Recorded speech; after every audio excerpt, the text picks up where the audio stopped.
All right, what's up, everybody? We are here for another episode of Cigars Unbanded. We are smoking Dunbarton tonight because the guest of the hour is Mr. Steve Saka from Dunbarton Tobacco Trust. Steve, how you doing?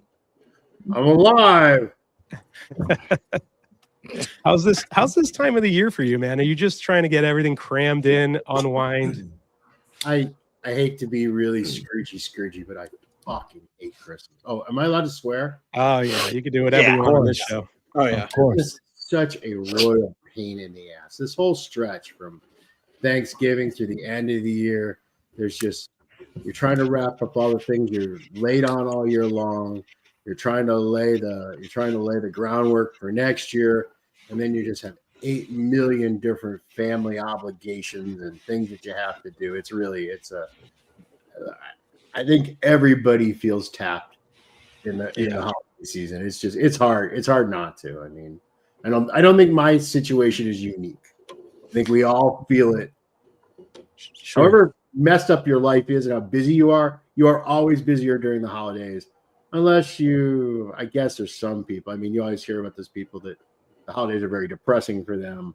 I don't have enough time to be depressed. There isn't a moment I don't have enough time to piss, much less be depressed. But I'm sure there's some people out there that the holidays are kind of emotionally rough. But no, for me, it's like I'm a gerbil on the wheel.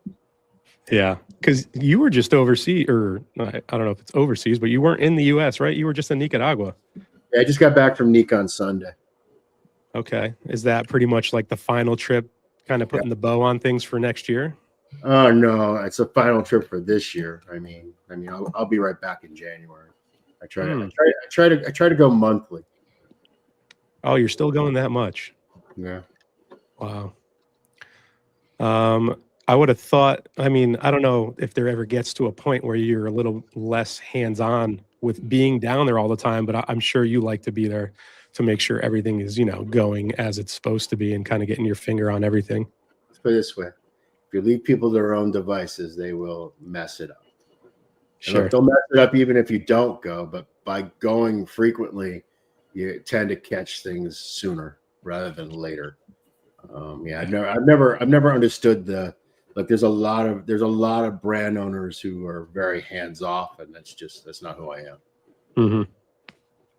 Yeah, I suppose we hear about a lot of guys who just say they get samples sent to them and they smoke it, kind of go back and forth. That seems like it would take forever to get something done. I guess it would be a lot easier if you were just down there with the material and everyone rolling it in the factory to just make tweaks on the fly, right? Honestly, I don't understand how they do it. I just don't. Like, everybody has their own system. It obviously works for them, but that would not work for me in any way whatsoever. Yeah. Well, let us know in the chat what you guys are smoking. We want to know what Dunbarton cigars you have lit up tonight. I went with a StillWell from 24. I had this one sitting in the humidor for a bit, so I brought it out.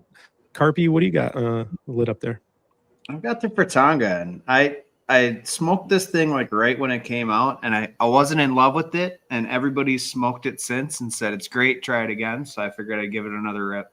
Yeah, look, not everything's for everybody. Right.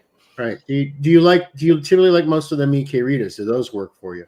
Yeah, I really like my favorite's the Tricky Traca, and I like the regular red meat lovers, so that's why it was weird that I didn't love this right now. I mean, I can understand it wouldn't be your favorite maybe, but if you like those, you shouldn't dislike it. It should just be, this isn't my favorite of the broadleafs, but I mean it's all in the same basic genre. You know what I mean? Right.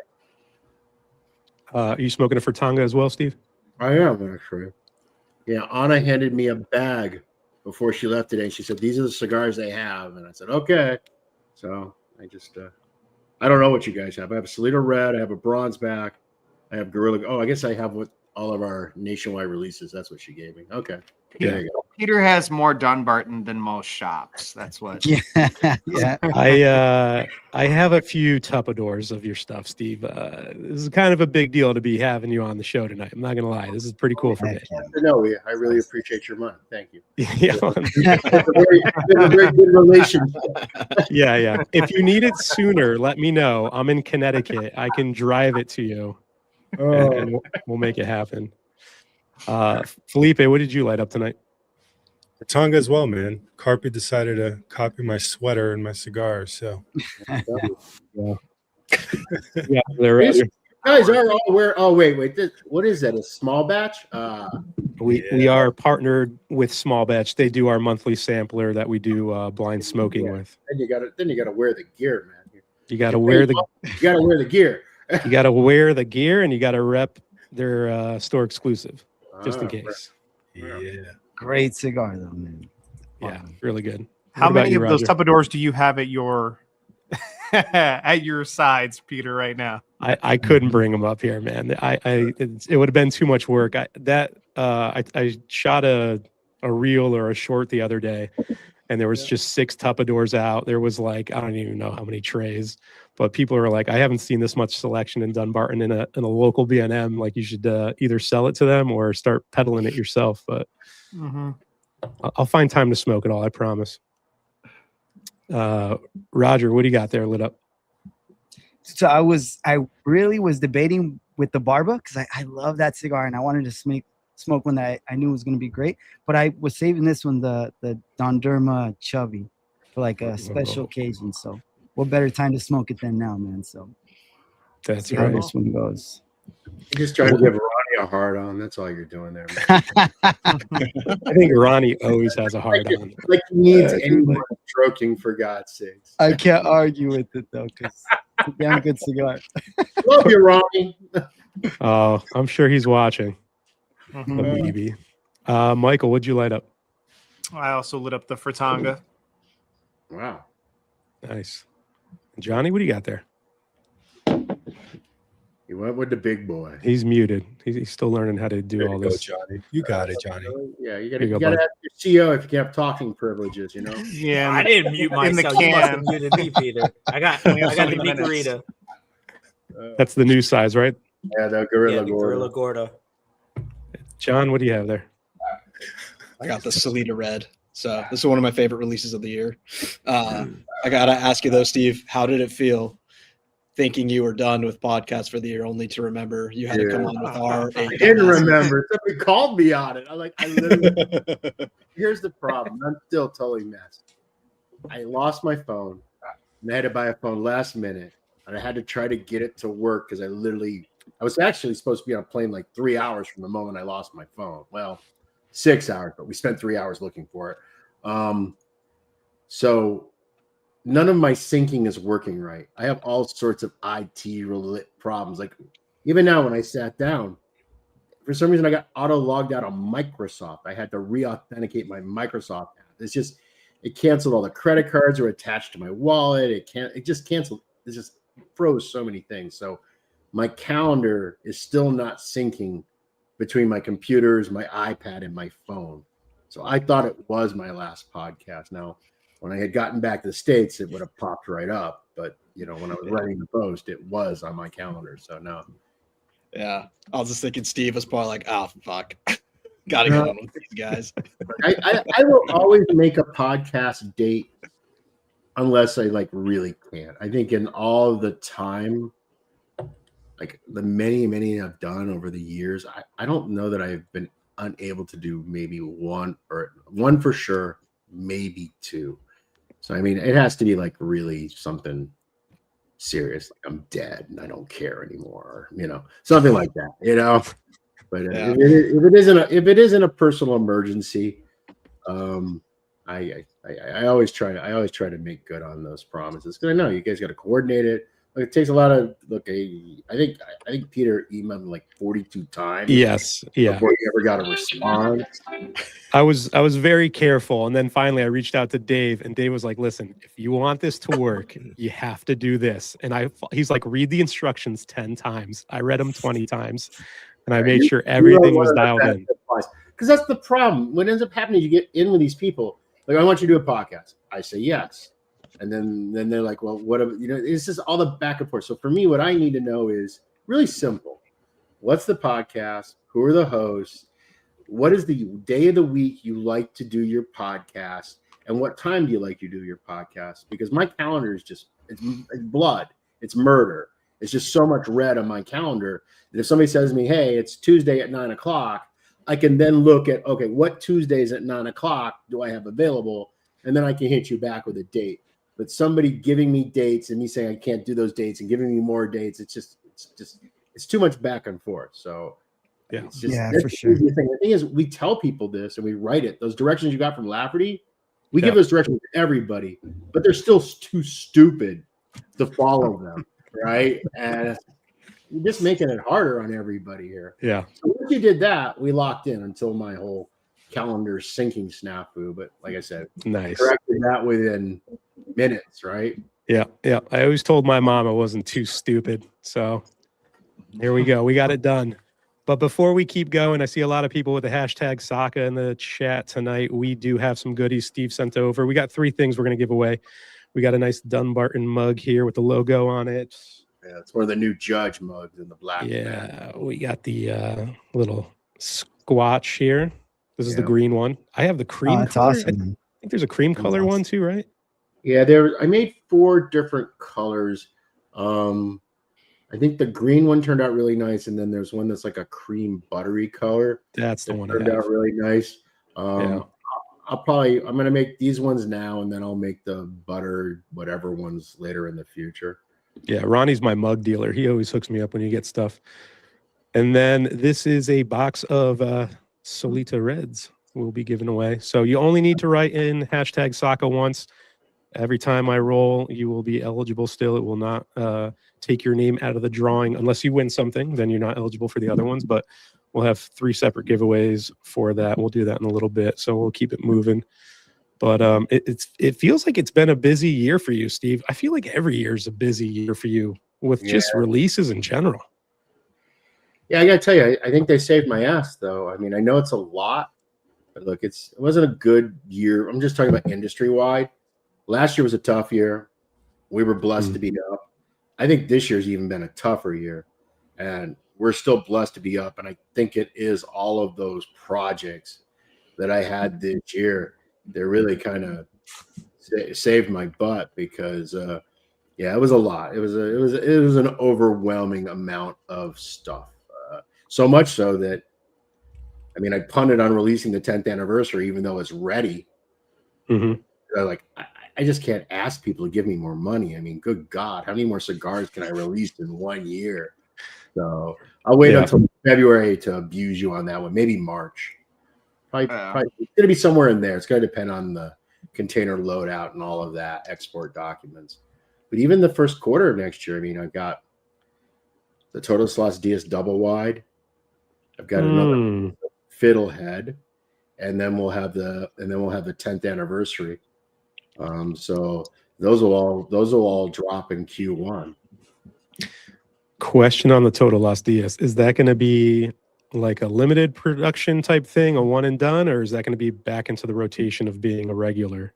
No, it'll be, well, I don't want to say once and done because I don't tend to do that, but this is an archive release. It's a small production. Off the top of my head, maybe like, when I say small, it's not really small. It's like 2,500 boxes. So I think anybody that wants to get Toto Sostas DS double wide should have an adequate opportunity to get it. I don't think it's something you're gonna have to go like totally FOMO on. But it is a batch production.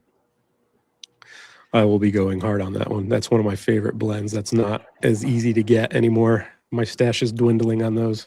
Have you smoked the great double cigar. wide though? Because the double wide smokes Yes. a lot different than the thick Lonsdale, which is the one that I've done before. So the two, it seems that those are the two that people mention the most that they miss. They miss the thick Lonsdale, and they miss the double wide Bellicoso. So we're gonna do the double wide this go around. Nice. The double wide is definitely my favorite out of all of them. But I like the Mas Fortes too. That was really nice. I thought that was a good release. I have to admit, sadly, that the Toto Sostas DS is the only one. I think one of the only ones I haven't had yet. I have a couple of them in the humidor. I have the thick Lonsdale, and I have another one. I forget which size it is, but I'm looking forward to trying it. For some reason, I just haven't had it yet. So I got to get on that. Those are so good, man. Yeah. Speaking of yearly releases for 2025, that's Terrence saying, "What's up?"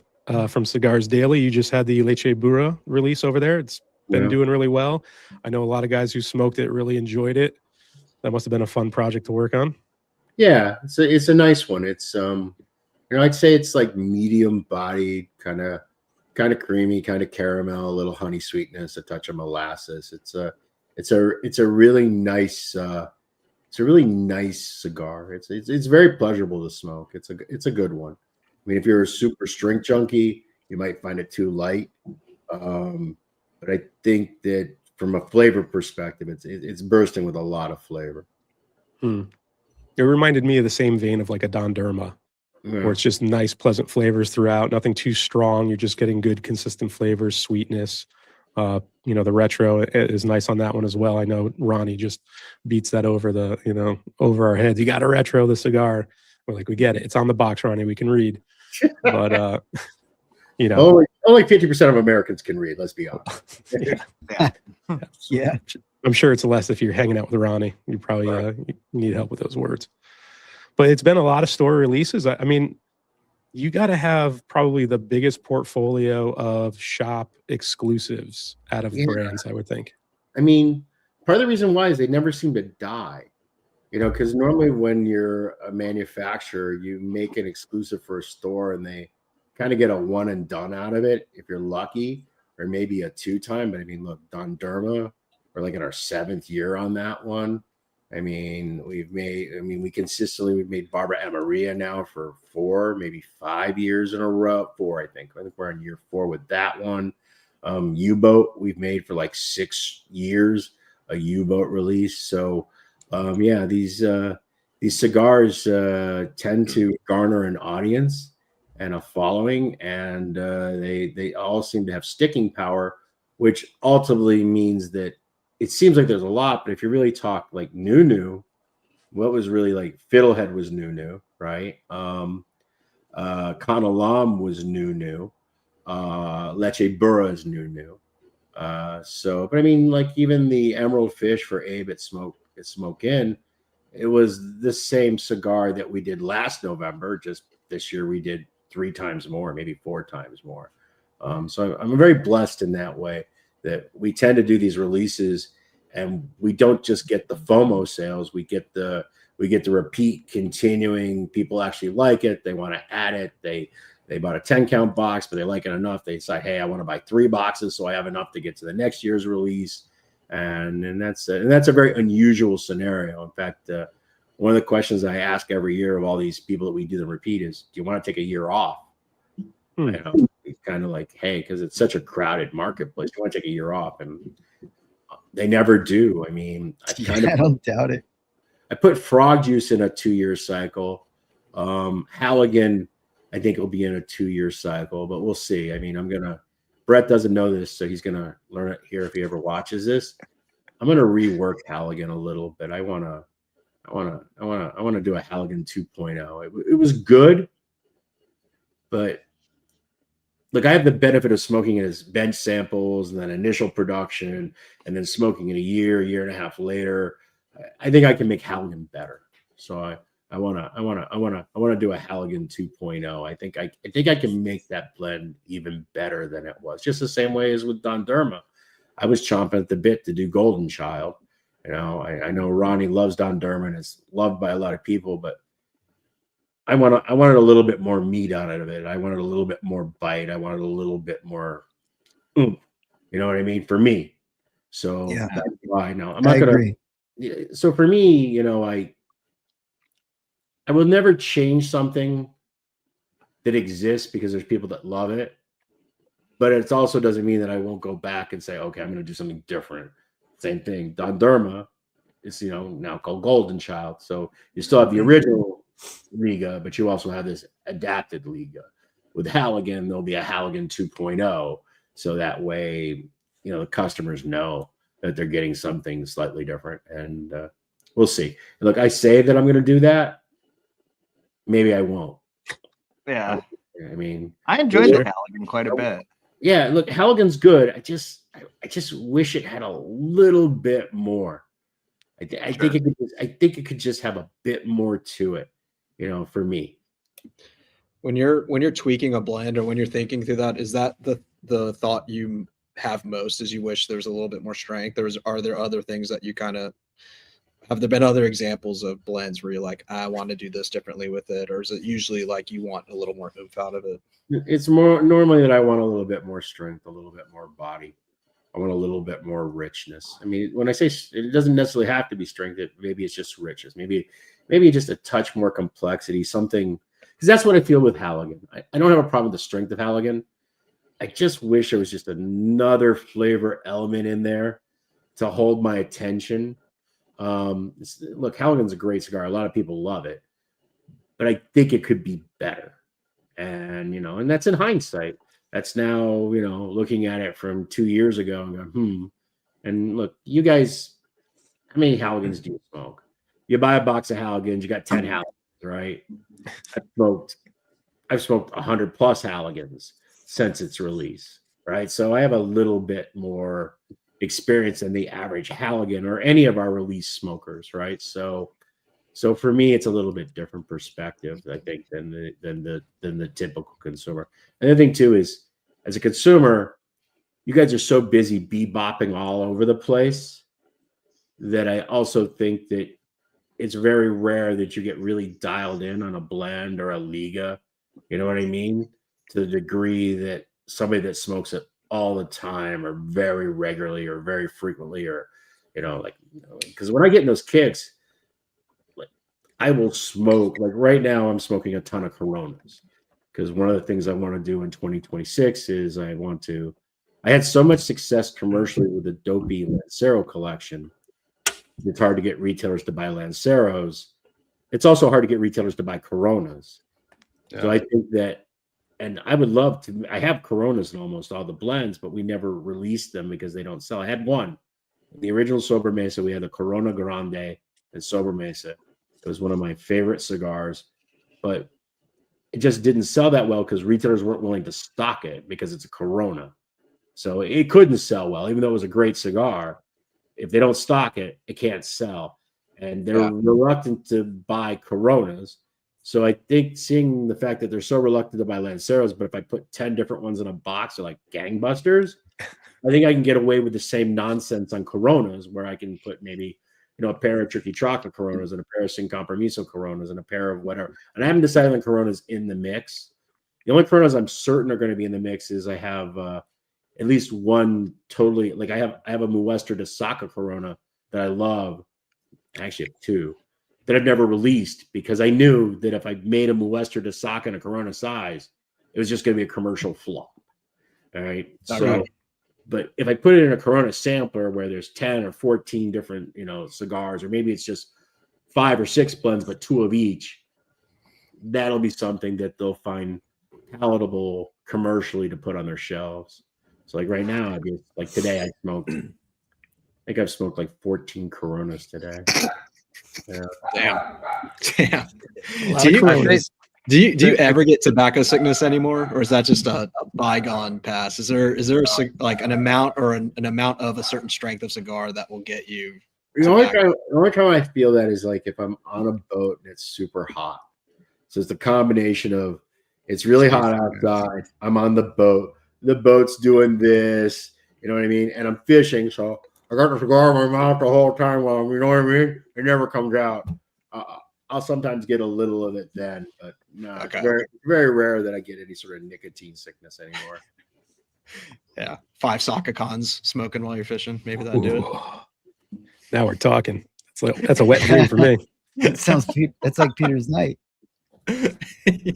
Matt, what's up, buddy? Thanks for joining. What's up? Sorry about my tardiness. What's going on, Steve? Thanks for coming on. Hey, Great Matt. to have you. Oh, thanks. I was saying, like, the closest thing you have to a Corona is like the Papa Saka. Yeah, Papa Saka. I have it's like a, but even that is it's like a 48 ring gauge, right? Yeah. And I'm also going to cheat on the Coronas. I'm going to do them all in a slightly Americanized version. I'm going to do them in a 44 ring gauge rather than a 42. Thank you. Yeah. So part of the problem is translating the blends down to 42. They get too far removed from the original core blend. By going with 44, it lets me leave the blends much more intact. So they are much more familiar with, hey, I smoke Miche Rita. Here's a Miche Rita Corona. So when you dip down to 42, you're really to the point where I'd have to drop out at least one, and in some of the blends, 2 ingredients. So going with a 44 lets me to stay more in the vein of what consumers expect if it's banded as a whatever. Now, the one cigar I'm actually the most concerned about the Corona sample, I'm not sure I'm going to include it. Like, I haven't decided what's going in the sample yet. That's why I'm smoking so many right now. It's the Brulee blend. The Brulee blend is a very hard blend to translate down to a Corona, because the Corona by nature just ends up smoking hotter, and it ends up being stronger, which kind of wipes out what a Brulee should really be. And so Brulee, I don't know if the Brulee blend's going to make the Corona box, or maybe I'm just going to have to work on that one. That's the one I'm finding to be the most difficult. And then the other thing is, I'm not really impressed with the Sin Compromiso Corona the way it is at all right now. It kind of sucks. It's kind of boring. So I need to really go back on the Sin Comp Corona and give it a hard look. I mean, if you're unhappy with the blend, would you just axe it altogether, or you just take it as a challenge and you're like, you know what, I'm going to make this right? I take it as a challenge, but if it still sucks, I just will put something else in the box. Gotcha. I haven't decided how many cigars are coming in the box. I haven't decided if there's going to be 10, 12, 14. I haven't decided it's going to be one of each. I haven't decided if it's going to be a pair of each. I haven't. You guys are asking me questions that I won't know the answer until the trade show's in April. So somewhere like at the end of March, I'm going to have to make a decision. Okay. As to what's going to be in this box. I don't have to have the cigars done at that point. I have to commit to what's going to be in it. So when I show at the show, say, hey, you guys are going to get this in October or whenever you're going to get it. So at that point, I have to be committed to what we're doing. So I still have a couple, 3 months to really, kind of zero in. And like I said, I just got back from Nika. I brought all the Corona samples back with me. I'm smoking them all. When I go back in January, I will try to fix the Brulee sample. I will try to fix the Sin Compromiso sample and kind of see where those go. And then by the time I get to mid-March, I'll go, okay, this is what I'm doing. You got a question, Kurt? Yeah, so I just had that Gorilla Gorda. I just put up my review for it, and I don't typically like 60 ring gauge. I like that you put the 109 cap on it, because then it's not like a big old fucking log in your mouth. And the 109 helps, but it's going to be a milder blend when you smoke it in that large ring gauge. Yeah, but it wasn't like super mild. I think it was done really well. What's trickier to do, like to upsize it to a 60 and keep it true to what it's supposed to be, or is it easier to downsize it to like almost a Corona? It's okay. So upsizing to a 60 is possible. It depends on the materials. The problem that you have is when you get into really strong blends and you go up in the higher ring gauges, that extra girth ends up making it just smoke so much cooler that you start packing in more, heavier materials to try to get it to get the strength level you want. But the problem is it still burns cooler, and then those materials don't burn. So it depends on the blend as to how hard it is to scale up, right? Now, once you get above 60, you're just into a totally different world. You're really kind of almost a totally alternative blend. And I would actually argue that typically 56 to 60, you're already starting to make changes from what you would have in like a 50 to a 54. The downside, going down, it's really hard to keep the integrity of the blend from a flavor perspective because it just smokes so much genuinely hotter. It's really, really hard to scale. So it's much harder to scale down than I think to scale up until you get beyond 60. When you get beyond 60, your problem now is a material selection where, okay, I have to have a lot of thin materials, which ends up giving me a lot of Seco or thin Viso, which forces it to be a milder blend in order to keep the combustion going. So therein lies the challenge with going up. Down, it's a real flavor problem. It becomes, because you have to sacrifice material. I mean, you have to decide, what am I leaving out of this blend?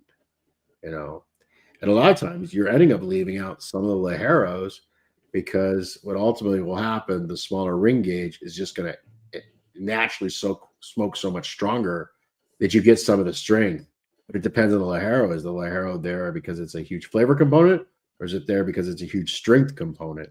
And if it's both, then that's another problem. So now you get into where we end up scissoring the leaf, where you won't even be able to fit a half a leaf, but you'll end up basically saying, okay, I want to put a quarter strip of this particular tobacco in a Corona. So Coronas are actually, this is part of the problem with why Coronas are such a difficult thing to sell, because if you're doing Coronas correctly, they're actually more work than making Toros.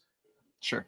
Right. But you can't charge the money for the Corona because the consumer obviously feels like, well, I got a Corona, I smoke it for 40, 45 minutes. I got a Toro and I smoked it for an hour and 15.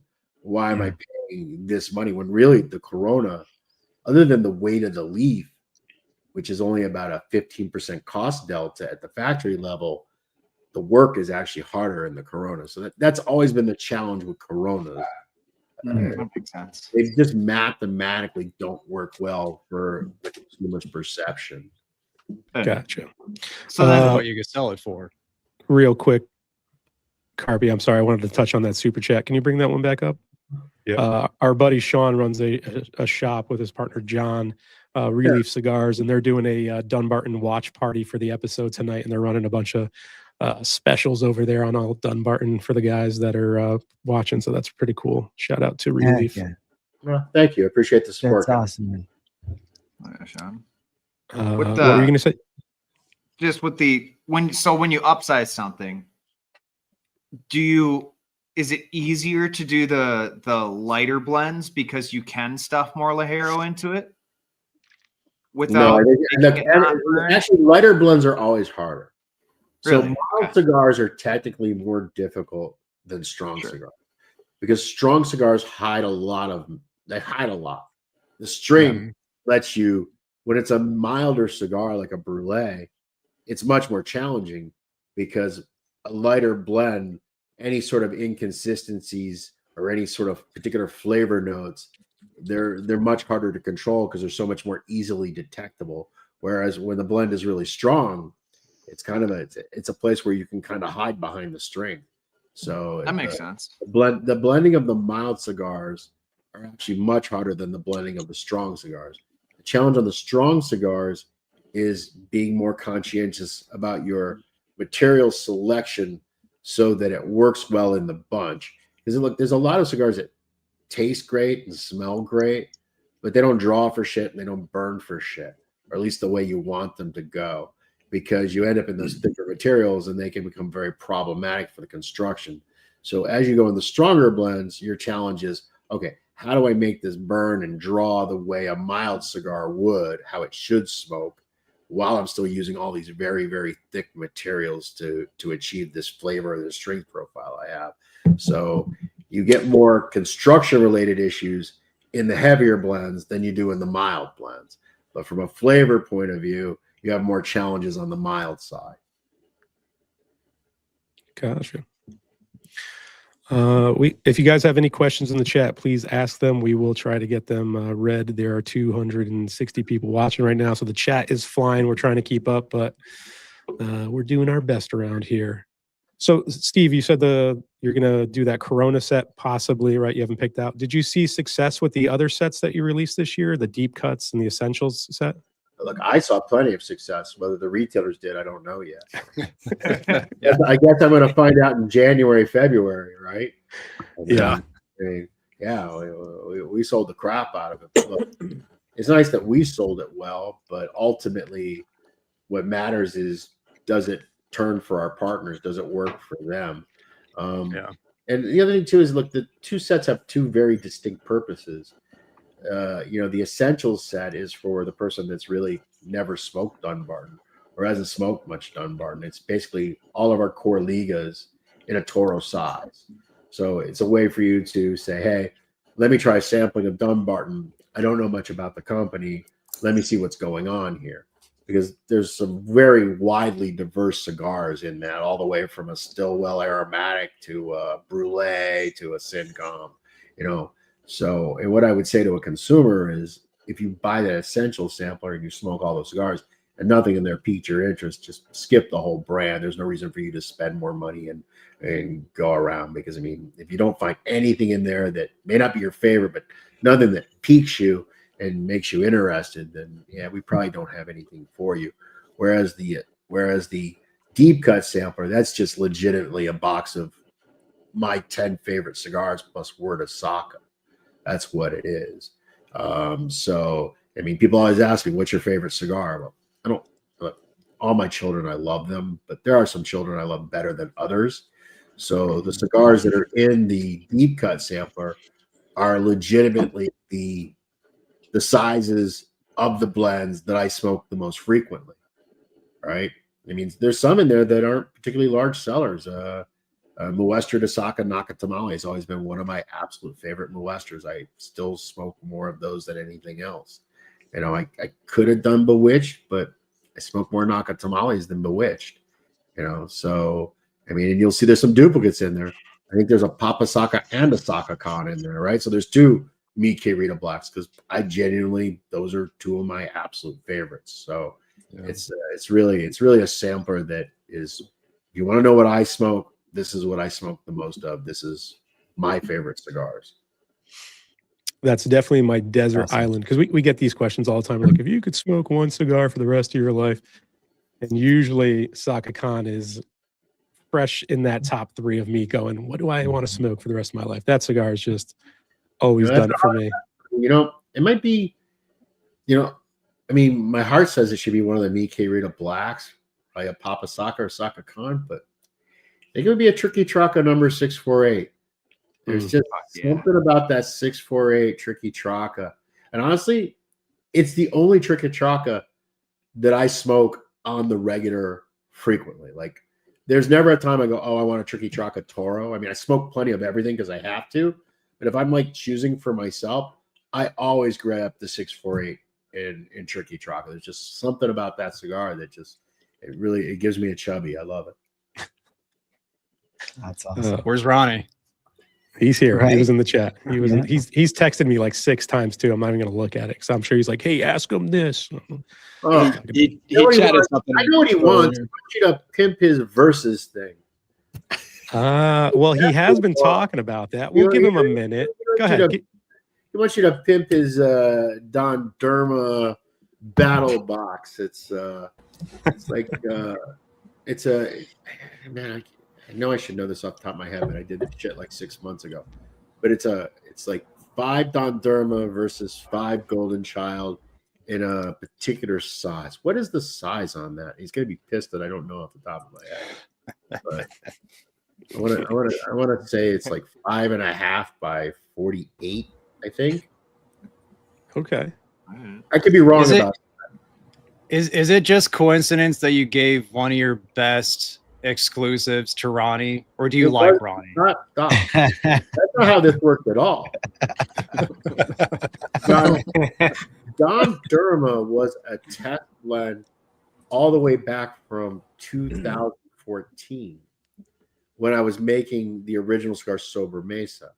And what happened with Dondurma is I really liked the cigar, the blend, a lot, but I was disappointed in it when it aged out. I thought it was too mellow. But it had this really weird thing that it was good. It was decent when I smoked it. But when I retrohaled it, I just loved it. Right. But you can't launch a cigar that you retrohale. I mean, how much of the population actually retrohales? I mean, 1% if you're lucky. I don't even know if it's 1%. Damn, really? That's crazy. Yeah, but you're cigar geeks. You don't count. I'm just talking about average consumers. They don't retrohale cigars. So I just kind of like, but the thing is, when I get a blend to a point that I think it's like a finished blend, I will always move it from the Muestra pair, because the Muestra pair doesn't count. They're just really good at making cigars, right? There's me, and then once I think I have something, I then give it to the Muestra pair to make real cigars out of. And then what ends up happening is, if I think they're still like, okay, they make it better than I ever can make it, and then if I feel like this is the final thing, I will almost always make 1,000 cigars on the actual production floor with regular production pairs. Now, look, our regular production pairs are really good, but they're not the molester pair. The molester pair are almost always, there'll be one or two of these pairs at any factory that are just really exceptional. So you got to put it into just normal production for a week to see, okay, how's this going to work when we put it on the tables for just regular pairs to make this cigar? Because it won't be the same as a molester pair. So then you have to tweak it. So I made 1,000 Dondurma, and we put them in the aging room, and I was kind of like, I don't know, and I burned through personally about 300 of them trying to decide, no, this is not going to be our initial release. And those cigars just stayed in the cool rooms, just ignored. And I just gave it a moniker of Dondurma because it was weird. It was like, because Dondurma is this weird Turkish ice cream that's just like and stretchy and just rubbery. It's just really strange. So there's like this really strange blend where, yeah, it's okay when I smoke it, but man, when I retrohale it, I love it. That's kind of weird. Just called it Dondurma. So anyways, on one of my long driving trips, I stopped into his cigar bar and I met him for the first time. And I've never met anyone that literally seemed like they retrohaled like every fucking puff. He was like literally like the little engine that could, right? Every puff he's retrohaling. And I've never seen, even me, when I'm like blending, I'm retrohaling all the time. But even when I just smoke a cigar for my own personal enjoyment, of course, the cigar, I'm going to retrohale it maybe 3, 4, maybe 5 times at the most, right? I've never seen anyone that takes a draw, retrohales, takes a draw, retrohales, takes a draw, retrohales. So when I got back off my trip, I'm like, you know what? I'm going to send this guy this cigar because it might be something he actually likes. And I didn't even mean to sell it to him. It was just kind of a, hey, I saw you retrohale a lot. Here's this weird thing. Here you go. And he loved it. He goes, can I buy, can you make them? Can you buy them? I'm like, well, dude, I've got like 700 of them left. So it started off as 70, 10 count whatevers. That was it. That's where Dondurma began. And it was really just for me sending to him because he's like the little engine that could. It was not a planned thing at all. And look, and in the end, he's the type of person you need to promote a product like that, right? That is Never stops talking. Social media whore that can tell a story, can communicate with the customers, can explain the retrohaling. You know what I mean? It's a big, heavy educational lift to sell somebody a cigar, to tell them like, really, you need to retrohale this in order to enjoy it. And he just turned out to be the perfect champion for the cigar. And here we are 7 years later, and now I make thousands of boxes every year. I mean, it's not a FOMO product anymore. It's an ongoing, constant thing where it's become something where he has it available. I mean, he runs out every year. He'll run out again this time, but at the same time, it isn't where it's an instant like first day. But the first ones were like 70 boxes, and then it was like 200 boxes. I mean, it's been a slow burn grow, but it was not one of my best things to him. It was kind of give one of the things that I just like, I don't know what the fuck to do with this, right? But this kid, he loves it, and look, if he believes in it and he's willing to go out there and do the heavy lift, because I could never release a brand like that nationwide. I mean, you couldn't. No, maybe you could now, right? Because of the work at this point, right? It's the work he's done. It's the work, you know what I mean? So wait, don't give Ronnie all the It's a credit, Mustang. Steve. I want to say this panel has done a lot of good for Don The Derma. consensus, I mean, Ronnie will admit we got his blend on the half wheel consensus last year. I think I sent out at least 4 boxes of Don Derma to everybody that I knew who was a reviewer or Really? liked cigar. I sent out, and Ronnie replenished my stock because we never look, and I make no secret about this. I know Charlie bangs me on it every year. Look, I think this is going to be the year where we're not going to do so well in the consensus. Eventually, I'm not going to do well. The fact that I've done so well is amazing, but it's not always going to work that way. Yeah. But we never send any exclusives out. And the other thing, too, is I'm also one of the few guys that says publicly, we send samples to the media guys. The big companies all send samples to the media guys. The media guys come to the trade show. They all get samples at the trade show. I don't hide the fact that we do it. Okay. But the thing is, ultimately, all you're trying to achieve there is to just overcome recency bias. Because if you release Salida Red in February, the reviewers have smoked 50 other cigars that they've rated and ranked since they smoked their Salida Red. So I didn't want them at the end of the year to kind of like, okay, let them smoke a Salida Red again, so then now they can compare it to everything they've smoked rather than the memory that they have from February. So I mean, that's part of the reason why I developed a mid-year list and an end-of-year list. It wasn't because I wanted more reviews, although that's a great byproduct, and it's, you know, great that so many people watch those top 10, top 25 lists for whatever reason, right? But it's more so just to check myself when it comes down to this time, and I'm going through the end of year to go back to those cigars and go, oh yeah, that one was really, really good. Like it deserves to be considered at the end of the year. But I have recency bias. Whatever I'm working on currently, like what? Oh, this is my favorite thing ever. So I understand it, but I never send out the exclusives.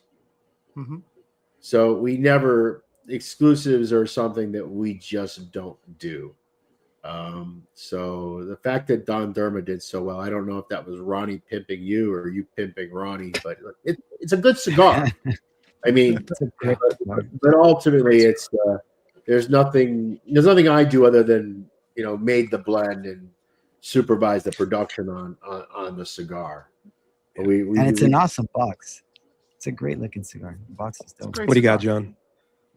I was going to say real quick. So I retrohale every puff, but it's such a stupid story, but I own a mobile cigar bar, and I had a customer come up one time, and there's another cigar that I like from AG Cigars, but that's another one I believe you have to retrohale a lot to really get the character of it. And I was telling this customer, I was like, hey, you need to blow it through your nose. And they looked at me and they're like, really? I was like, yeah.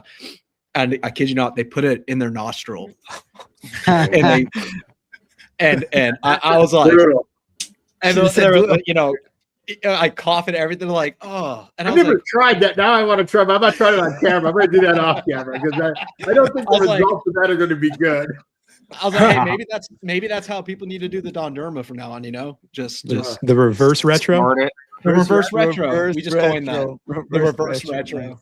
You heard it here first. So yeah, it was bad. I was like, that is not at all. Did he come back the next week? Did you see him again or? Not the next week. Yeah. Okay. He took some time off. But I saw Ronnie's comment. He said he'll admit it that we helped if That's Peter, right, you buddy. will admit that, Of course you helped. that you lied about him texting you. He's texting me nonstop. He texts me at night. Like he leaves me messages. He calls me for an hour straight. I think I get 4 words in. And then he's like, all right, Habibi, I'll talk to you later. And then he just gets off. I think when you eat like 400 milligrams of gummies a day, I don't think he actually has a clue as to what he's actually doing half the time. He has no clue. We love Habibi. Now we know how those messages, those emails end up like that. I like Gummy Ronnie better than I like Booze Ronnie. So this is an upgrade on Ronnie. You guys probably didn't know Booze Ronnie. That's where I started, was with Booze Ronnie. I'm glad we never knew that one. Ronnie is a better Ronnie than Booze Ronnie. Yeah. We got a question here from Wormholes. What's the plan with the 10th year anniversary?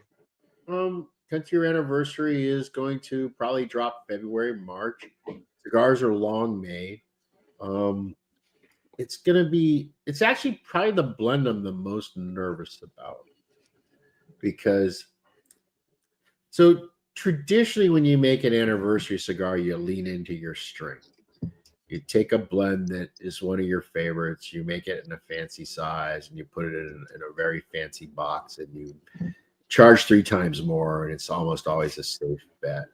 I decided for the 10th anniversary that I wanted to just kind of go back to Sober Mesa, the first one, because look, nobody expected Sober Mesa.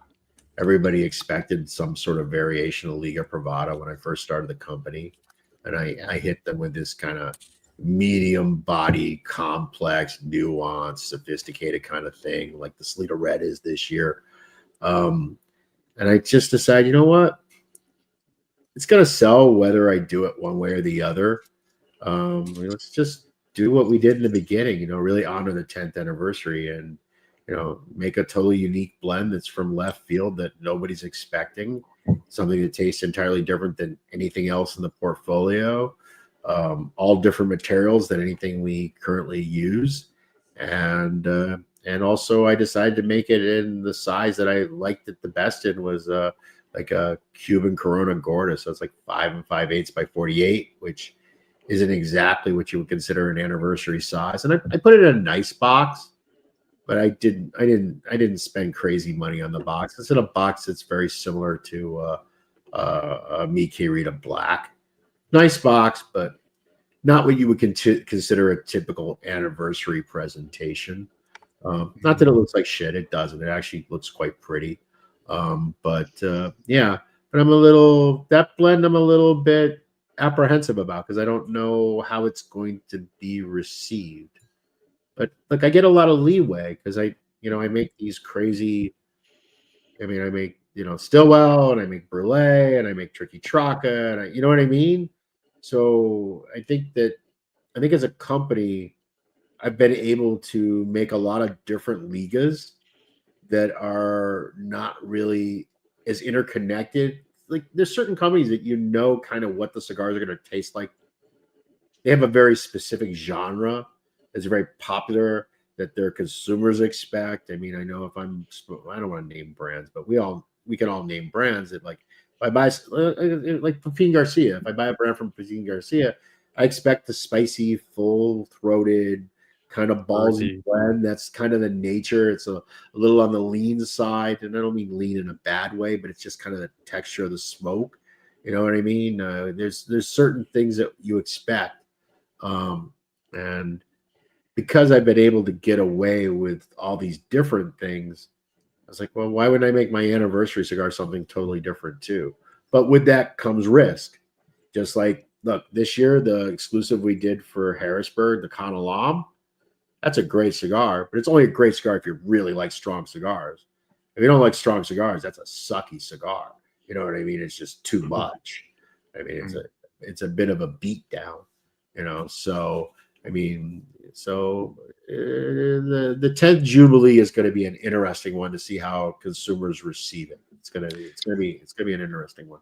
What's the makeup of that cigar? Have you dissected it for people yet? No, I haven't. Candela. Yeah, I'll do right. It's not that different. Yeah. That'll be forthcoming when we get closer to selling it. Okay. So I have to.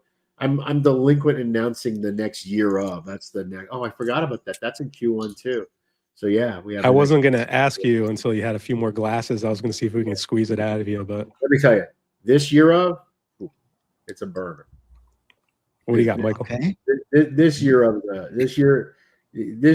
is a cigar wise it's a great. Yeah, I think people are going to be really pleased with this year's year of. I was going to ask, what everybody's like the 10th Jubilee. I'm nervous about the year of. I'm like, okay, this is a home run. I feel very confident about the year. Heck yeah. What were you saying, Michael?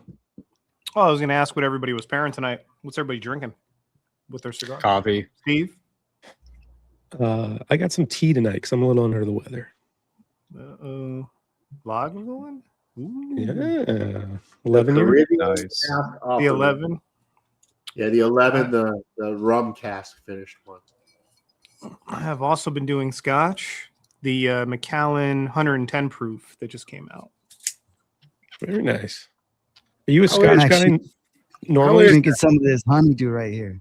Trying to finish that bottle, man. You got the Garrison brothers, yeah? Let's go. Go, Roger. There won't be a replacement for Bayou 32. There'll be new Stillwells, but the Bayou 32 was my favorite of the Stillwells, and it was the least favorite of consumers. So it's very clear by the dollars and cents that Bayou is by far the biggest dog of the line. It's like, I liked it. Yeah.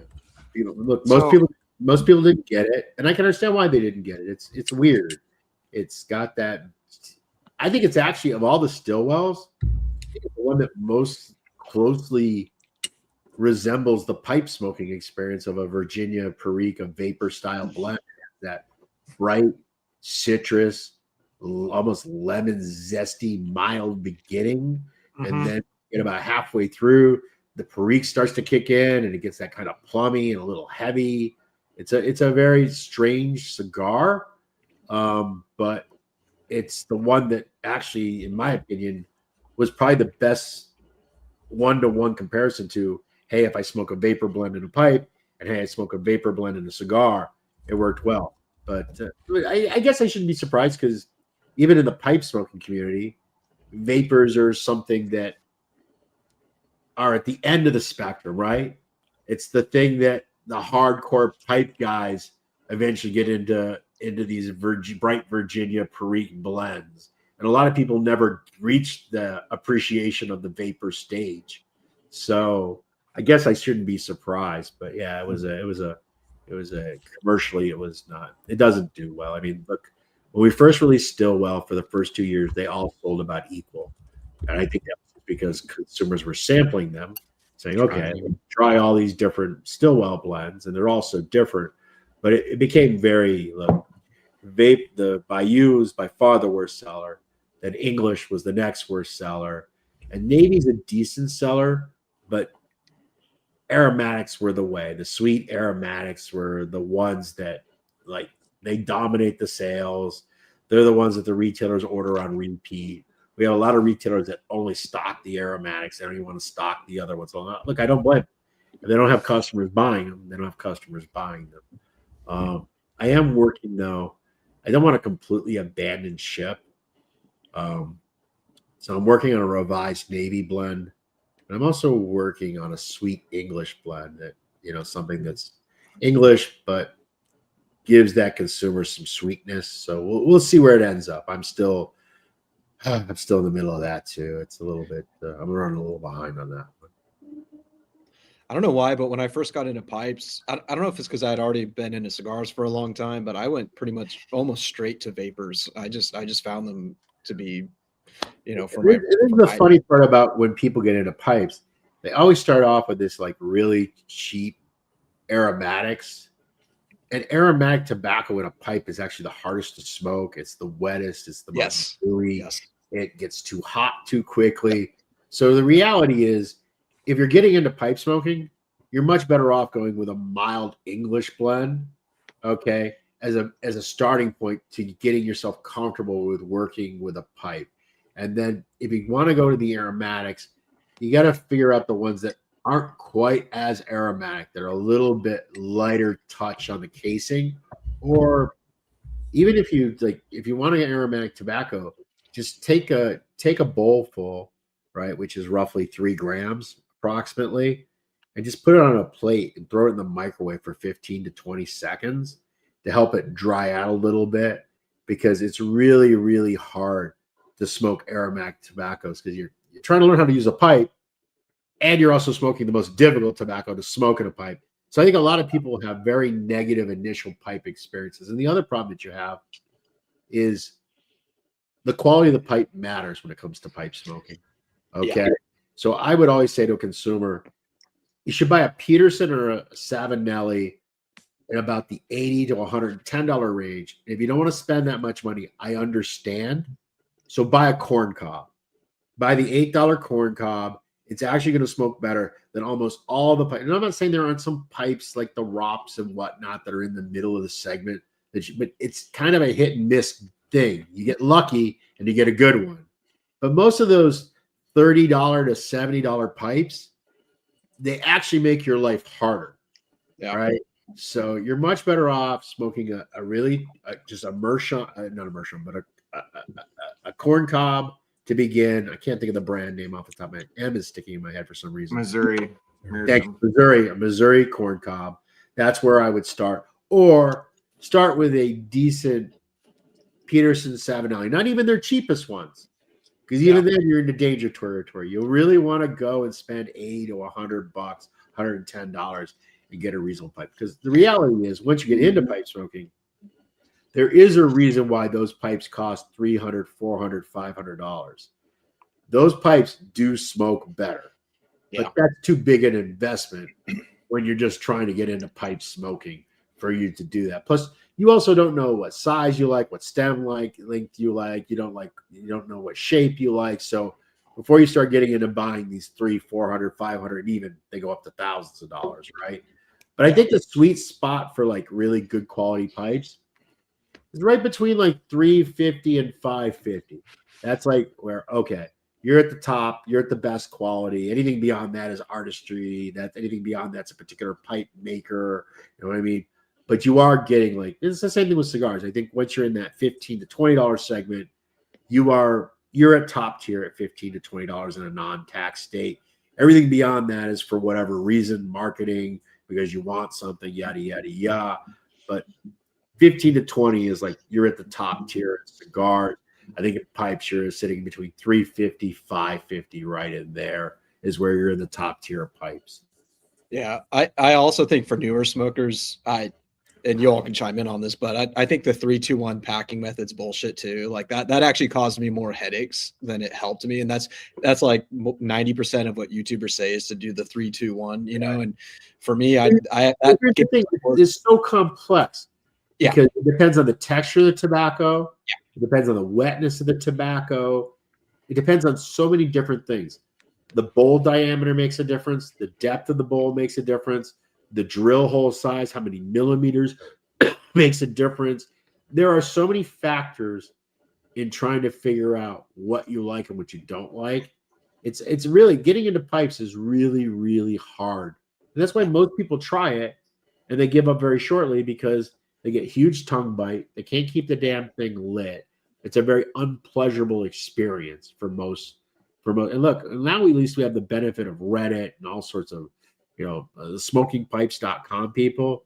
They publish a ton of great pipe information to help the new consumer along. There's tons of YouTube channels. So life is much easier than when I started in the 80s, right? Because there was nothing. It was just me and some fat senior chief telling me I'm doing it wrong. So it's better now, but it's pipe smoking takes a while. But oddly, once you finally get it, like I'll typically I might relight a bowl 2 times, 3 times at the outside. You know what I mean? But it takes a touch to realize how much to pack, how much to tamp, when to tamp. You know what I mean? It's like how is and the other thing is you got to change it with what you're smoking. And look, I have certain pipes that I like to smoke aromatics in, and I have other pipes that I like to smoke English blends in. You know what I mean? So pipe shape, pipe size, all these things make a huge, huge difference. And that's a lot of nuance for a new consumer. That's why cigars are so much easier, Yeah. Plug and Just play. try to cut it right and light it evenly, and you're pretty much 50% the way there. You got a question, Mike? Yeah. I really enjoy like straight Virginias or vapors. And I think a lot of people, they come from cigars into pipes and they want to get that draw that you get from a cigar out of a pipe, and they get that shit way too hot. Yeah. And they try and get a big billowy smoke, which you're not going to taste shit in a Virginia doing that. But that being said, I also love navies, and that StillWell 1056 that got on my top 25 this year. I fucking love that cigar, man. I like the Navy a lot too. I mean, the thing that's nice about the Navy is, so the Navy isn't actually cased. The Navy is Cavendished. So for those that aren't familiar, Cavendishing isn't a tobacco. Cavendish is actually a technique of where what they're actually doing is they're steaming the tobacco in a steaming tray. And what ends up happening is the rum is actually added to the steaming tray. So that rum essence in the vapor that's coming up in the steaming tray is what's giving that Navy liquor infusion to the tobacco. And I like the Navy a lot. The Navy's good. And the other thing I like about the Navy too is the Navy blend also has a touch of Latakia in it. So there's that bit of like little bit of biting smoky element that I find very enjoyable. Which you don't see too many Navy pipe tobacco blends with Latakia in it, do you? It's usually like Orientals. Yeah, Latakia is kind of an Oriental, right?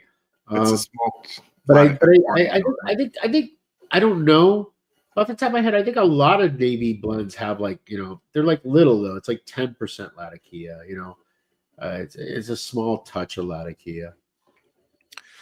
Well, it's good to have confirmation that the Aromatic #1 is the bestseller, because I am correct. That is the best one in the lineup. don't And like Mike argues with me. And that's the only one that's actually sweet tipped is the Aromatic #1. And Well, look, yeah. an Aromatic Makes #1 sense is, with Peter. an Aromatic Sweetie #1 is, Petey. and let me say this, dollar-wise, yeah, commercially, Aromatic #1 is the one that we blow through hundreds of boxes every single month consistently. I mean, Peter's always been very mainstream. It makes sense. it is the one. I mean, there's no doubt about it. And look, it's the only one that I know is going to be in the next StillWell release. Everything else is up for grabs, but Aromatic #1 will definitely make the leap because it's it is the one that Makes money. it's the one that pays the bills. So you said that's the only one that's sweet tipped. So we can put that to Currently. work with the Brulee Blues, right, and all those too. Yeah, look, I have this conversation all the time. I mean, we don't sweet tip the brulees. There's nothing in a brulee that isn't derived from tobacco, water, and then the goma is the other ingredient. That's the adhesive that we use. And look, you used to make goma out of all sorts of different things, but all goma today is made out of Burmacol 303E. You can Google it. When you Google it, it's going to tell you that it's going to kill you, and it is true if you were just to drink Burmacol 303E. But it's a food grade, it's safe, adhesive, is what it is. So yeah, there's no inverted sugars, there's no saccharin, because most sweet tip cigars are done with saccharin. Now the StillWells, I don't use the saccharin. I use an inverted sugar product because I just think it's a higher quality grade product. So for the sweet tips that we do on the Aromatic #1, we use that. I think what the thing with the Brulee is, what I would say to consumers is, if you smoke a lot of Brulees, you will quickly realize that the level of sweetness varies from cigar to cigar. Some are like really sweet. You go, oh my God, this is sweet tip. Another one you'll smoke, you go, I don't know if this is, or I don't know if it isn't. Now, are we doing something? Yes, we are doing something in the processing of the tobacco. But are we using actually sugar or sweet tipping it? No, we're not. What are we doing? Well, give me $100 million and buy Dunbarton.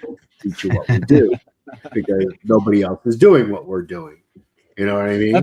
That was always my theory. Was you're a straight shooter, so it's like, I don't think you're sweet tipping the cigars, but I always thought it had something to do with you're doing something. It's just not the technical. And if you really, sweet if you tip really thing. think about it, if you're really smart and you think about it, and I tell you that all there is tobacco, water, and Burmacol 303. What can I do with those three ingredients that can make it sweet? Right. Think about it. I mean, I know the answer, obviously. It seems very relevant, very apparent to me, but it seems very unapparent to everybody else, which is the same. Look, when I was at Drew Estate, everybody always wanted to know, how do we do acid? And our answer was always, when you buy us, we will show you what we do. We will show you how we make acid. Right? But until you buy us, I'm not going to show you how we do this. Why would we do that? Because you can sign all the NDAs in the world you want, but in the end, you know what I mean? It ain't going to be worth squat. They're just going to knock you off. Yeah. So besides the sweet tip question, what's your other least favorite question to get in a podcast? I think my least favorite question is, how did you get started?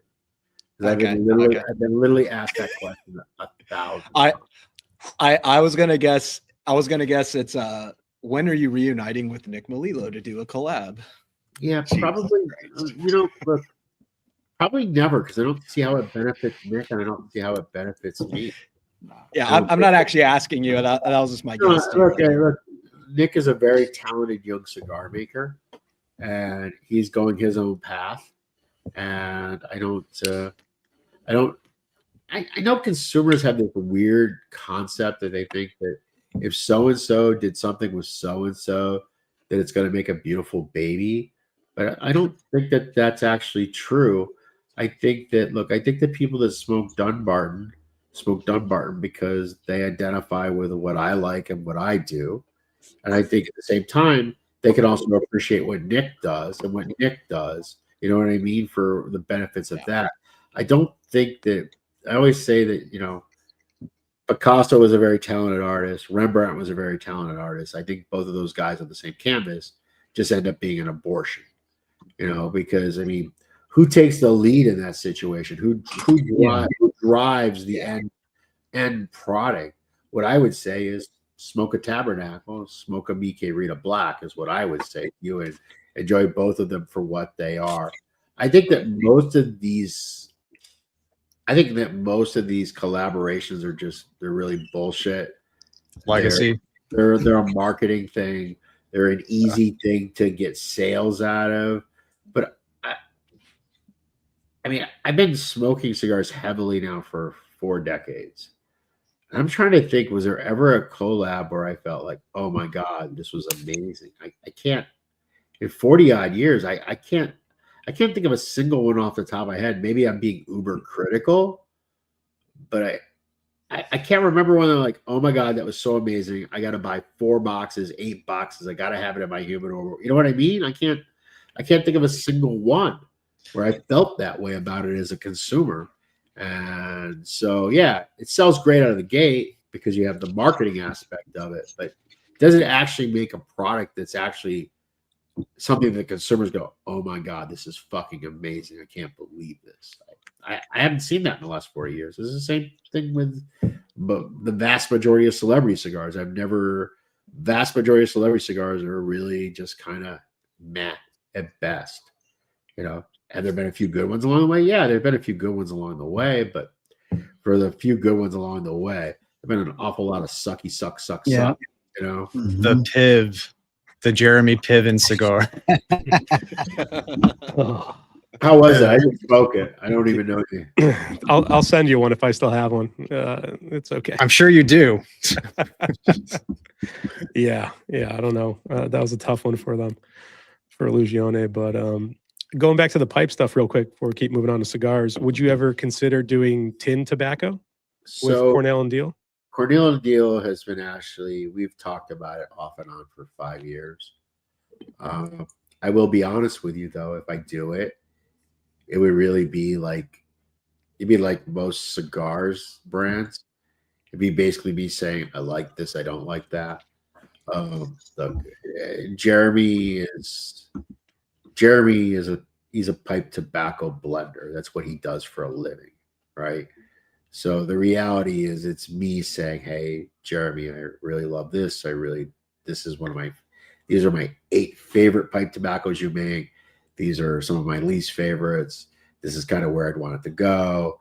It'd just be me trying samples and ultimately rubber stamping, saying, yeah, this is the one.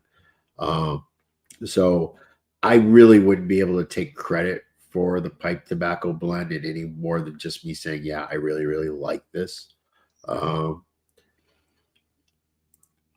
Well, I won't say I never will do it. I mean, I eventually could do it. But in the end, it would be more Jeremy's work and just me saying, here's a seal of approval that I think this is something that I really enjoy, more than me being actively involved in the pipe tobacco blending process. Yeah. He seems to have it dialed in anyway, so it might be fun to see what he comes up with and, just to do the approval process. He's like the last man standing in the U.S. market, right? I mean, everyone's getting out and whatnot. Everybody, I mean, Sutluff is no longer around. I mean, McClellan is gone. I mean, the whole market is just kind of, I mean, you have like the guy, I feel bad. He's going to hate me for this. The guy at the Waltham, the cigar store in Massachusetts. Oh, Pirelli? No, not Pirelli. No. There's man, I feel terrible. He won't watch this. Liquor, my friend. Yeah, but he won't watch us. He puts together some interesting pipe blends. You know what I mean? So why can't I think of it? God, is it Boswell's? Watch City. I just saw somebody make the comment. So Watch City is a if you're into pipe, the Rougarou. Yeah, right. Thank you. Exactly. He puts together some interesting things, but I mean, he's a blender. He's not really working the pipe tobacco. He's buying finished ingredients, and then let me stop. That's what I believe he's doing. He may be doing much more today than he was doing 15 years ago. So let me just caveat this. I don't know, but at Watch City they make some very interesting. He has some very interesting pipe blends, But it's just the problem is in the cigar industry we decide to fight the FDA. In the pipe tobacco industry they decide not to fight, and guess what ends up happening? We're now to the point now that STG, they had like 400 SKUs and they've cut it down to like 5, 10 out of 400 SKUs, right? Cornell and Deal is like the last standing Mohegan. It's like still making new, interesting, different pipe tobacco blends for the most part. I mean, it's like they're the ones. That's it. And then you got the guy at Watch City that's putting stuff together. But yeah, it's a totally different landscape because they never fought the FDA the way we fought the FDA. So they're under a lot of rules and a lot of restrictions and a lot of costs that we currently aren't under. Yeah. John here wants to know a little bit more about the Word of Saka, the history and the future. Is that going to be released next year in its own? No. Account? Man, I even hate to say this out loud. I'm not 100% happy with the Word of Saka. It didn't age as well as I had hoped it was going to age in the sampler box. It's still a very good cigar, but I want to work on the Word of Saka a little more. So here I am saying that the special cigar in the box that might motivate you to buy the box. Man, what the fuck is wrong with you? But Nobody watches this. It's really good, but it could be better, is what I'm saying. Okay. So, Come out with the words of Saka next or something. I think the Word of Saka is going to be revised. I think there's going to be a second edition. Look, the Word of Saka. The problem with Word of Saka is the Word of Saka has an ingredient from a new tobacco. It was a part of a pilot crop from over 3 years ago.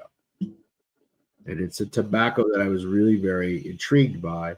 And the problem is we only had enough tobacco to make about 3,500 cigars. And what do you do with tobacco to make 3,500 cigars? So putting it in the sampler is the only way that made sense because I couldn't hold the tobacco for an additional 2 years because it wouldn't taste the same as the new crops because we've been growing real crops of the tobacco now. Okay. But I can't. I wanted to use it. I like it. But I also realized that, hey, if I don't use it now, this is going to be dead tobacco because I can't hold it for an additional 2+ years for the rest of the crop to catch up to where we can do a real production on Word of Saka. So, look, Word of Saka is good, but it's also one of those cigars that I wish had a little more oomph.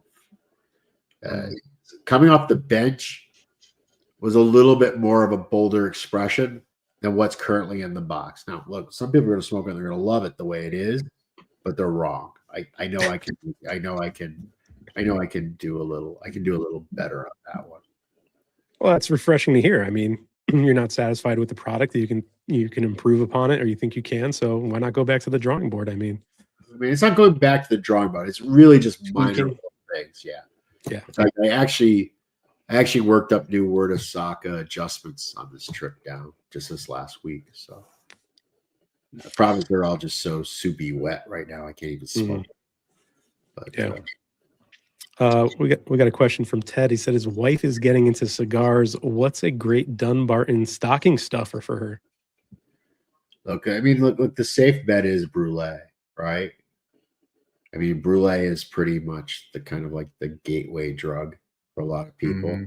I think that here's the funny part, though. A lot of women really love Miche Rita. There's something about the Miche Rita, the regular blue, that really, really, really floats the boat. I think that, I mean, one of the things that normally when people give their wives or their significant others or their girls or whatever a cigar for a cigar, there's the tendency to give them something small. I think that's a really bad tendency. because smaller cigars just tend to be harsher. They tend to be Punchier. stronger, they tend to be punchier. I think it's much better to give a new smoker a Toro and just tell them, look, it's okay if you only smoke a third of it. It's only okay if you only smoke half of it. Don't worry about that. I think they would actually get a much more pleasurable experience out of smoking a Toro than they would smoking most Coronas, right? So I think that, and I would say that's not true. One thing I have learned is there are plenty of like very serious cigar smokers that are females, right? So I think treating women differently than men is a mistake when it comes to cigars. So I think that the advice that I'm saying for your significant other would be the same advice I would say to anybody starting in cigars.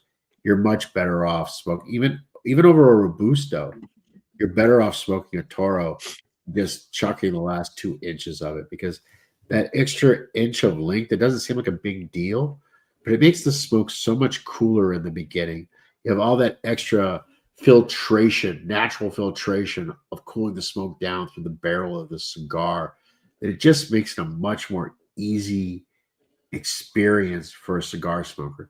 They tend to burn better. They tend to burn cooler. They tend to be a little bit easier to ease into. So I think Brulee, and if she likes heavier flavors, if she likes coffees and dark coffees and heavy chocolates and red meat, then I think a BK Rita Blue. It looks a little intimidating. It looks a little scary because of the color, but the reality is it works well. And look, same thing I would say with the regular Sober Mesa. Just a regular Sober Mesa Salida in a Toro size is also a good jumping off point. So yeah, Brulee, Salida, BK Rita Blue. That would be where I would go. I wouldn't waste the money on a Sin Compromiso because it just costs so much more. When I say so much more, like $4 more, but I don't know that's where I would start. Plus 2, it's also a Prensado. And look, there's plenty of people that don't like box press cigars, but I've never met anyone that didn't like cigars in the round, right? There's people who say I prefer Prensados, but there are people that literally will say I don't like box press cigars. Period. I don't smoke box press. I don't like box press. Boom, boom, boom. You're always safer to go with a non-Prensado over one that is pressed. Yeah. I mean, I made the mistake of giving my wife a Deadwood because I didn't know if she was going to like any of it. So she was smoking it and she thought it was okay. And I was smoking a Byron 21st cigar, and she's like, oh, let me try yours. And I was like, okay, here you go. And I gave it to her and she's like, I like this much better. And I was like, fuck, But that costs 30 times more. But I would say that's the thing is you should give people the things that you like. Sure. You know what I mean? If you like it, why? I don't think there's such a thing as a beginner cigar, is what I'm saying to you. Mm-hmm. You know what I mean? Putting people in boxes like that, and look, historically we have done that with women in our industry. We have done that with neophyte consumers that are at the beginning of their cigar journey. I mean, I think it's a mistake. It's like you want to give them the things that you enjoy is what you want to give them so that they can appreciate them. Oh, I wanted to do this before we forgot all about it because people were like, are we doing this giveaway before the show wraps up? But we'll do it. If you hit hashtag Saka in the chat, we'll be giving away some mugs tonight. They're on the screen right there, but I also have them here. We'll be doing one for the Saka Squatch there. We got another rigged. I saw that comment. Look at that. Dude, every week it's fucking rigged around here. We got the Dunbarton logo. And then the grand prize, a box of Solita Reds. Nice, man. Nice. That's what I'm gonna spark up now. I'm gonna open these and lick each one individually, whoever wins it, especially if you wrote rigged. Let's do that now. I'll bring it up and we'll do some of that.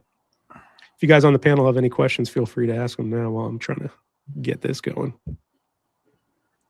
You know what? I did see a question by Louis Camacho, and I thought it was a good question, but I'm going to be paraphrasing it. He asked, this is what I understood from it. Which of your cigars has the best leaf, and why do you use that leaf for that cigar? So this is one of the things I don't know if people understand. We don't make a best. Everything is a different kind of flavor expression, a different strength expression, a different blend. So there's no quality difference between a Sobremesa, a Mi Querida Black, a Sin Compromiso. The price delta is just derived from what it costs to make the cigars. Look, some tobaccos cost more money. Some packaging costs more money. Certain sizes cost more money to make than other sizes. But from a best versus different grade, everything is top grade. There's no separation in grade. Throw out the unicorns because unicorns are just stupid. And then on the other end of the spectrum, look, the only thing that we make that I would consider to be lower grade is Umbagog. Umbagog is a lower grade product. Umbagog is using less attractive wrapper, but it's from the same wrapper same crop that we make our very best broadleaf, Mi Querida Black, right? That's the same tobacco. It's just it isn't as aesthetically pleasing. And then the filler materials in Umbagog are filler materials that sometimes they're identical, sometimes they're a slightly lesser grade. You'll find when you smoke Umbagog, you'll get some Umbagogs that are a little stronger and sometimes they're a little milder, right? The blend isn't as dialed in because the standards are really specific on Mi Queridas, whether it be Tricky Chalk or Black or the original Blue or Red Meat Lovers. But that's why Umbagogs cost, roughly $8 on average by the bundle, right? $8 to $10 is where they are. And then the other product that I would consider to be a lower grade product is Pulpeta. Pulpeta is a mixed fill cigar that's a combination of long fill and medium fill that are the table cuttings. And then also it's the shoulder cut of the broadleaf wrapper. So that's the very outside cut. So it's like the third cut that'll end up on Pulpeta. So there is no quality difference in any of the product lines. It's really just a question of what you like and what you don't like. Taste. And the prices are just reflective of just what it costs to make that particular cigar with those materials. But just because something is more expensive doesn't mean that it's better per se. It's just more expensive. So, I mean, look, it costs more to make Sin Compromisos. Why does it cost to make more Sin Compromisos? Because we do the crazy Cultivo Tanto crop on the wrapper where we throw away half the tobacco in the field before it's even grown, right? So therefore, I end up getting a yield on the tobacco that's much lower than on regular San Andreas Negro. It's not a special seed. It's just the way we cultivate it and what we ultimately end up with. And as a result, Sin Compromisos just simply have to cost $3 more, $4 more, $5 more in some cases. So, I mean, but yeah, I don't think that I personally don't, there's no delta in the quality of the product. So the question is really more about what do you like to smoke? I mean, that's really the determining factor of what you like to smoke. And then to smoke this is what it costs to smoke that. But it isn't that it's better in my opinion. Going back to that stocking stuffer, I mean, how did you not just plug your cutter, Steve? I feel like that's great for a beginner smoker. Just get that nice. Dude, those cutters, I don't care what anybody says. Those cutters are fucking amazing. Yeah. They are just, they just work. I got one as a gift from a fellow panelist. So thanks, Rod. Yeah. Are they stupid expensive? Yeah, they're stupid expensive, but it's no, we don't even sell most of the cutters. Most of the cutters we gave away to our best retailers, right? Now, let me just phrase this properly. We didn't just give them away. We don't give discounts on cigars.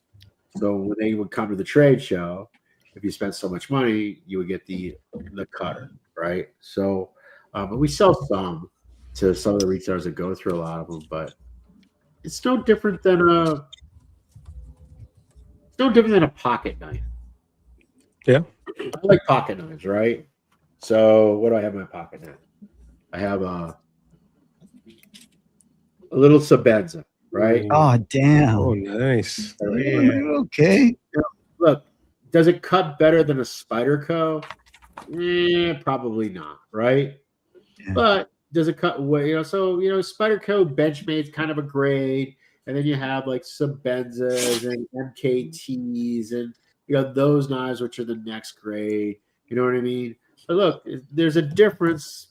That's the same thing. This is basically a Sabenza of cutters. American made, hand assembled. All those little attentions to detail. Do you need this to cut a cigar? You don't need this to cut a cigar. You can bite it with your teeth for free, right? You can use a cheap cutter. But there's a different feel to it, you know what I mean, when you use it. And look. And they're a lot cooler. Yeah. That's the thing. I mean, it's one of those things. And look, I didn't make the cutter for the world. Right. I made the cutter for me, because I needed just a really good single blade guillotine cutter is what I needed, because there hasn't been one forever. And look, it's one of these. Look, Have you? Details. It's the Cerakote finish. It's the hand bronze screws that are, we call them bronze, but it's really bluing. But there's like 4 degrees where they end up bronze, right?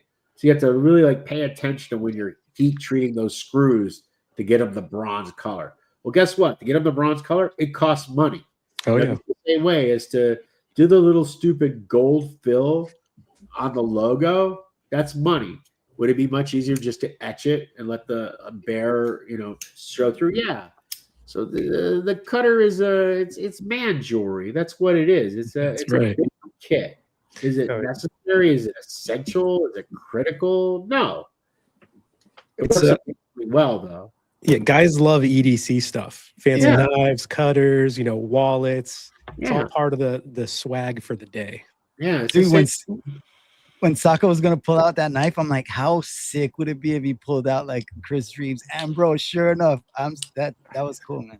That was freaking cool. Look, it's just I like Chris Reeves, I like Hinderers, and I like MKT, but most of their knives are like fucking machetes. They're so thick, they're so big. But look, this is it's a Hinderer sitting here right here. Hell yeah, man. That's So crazy.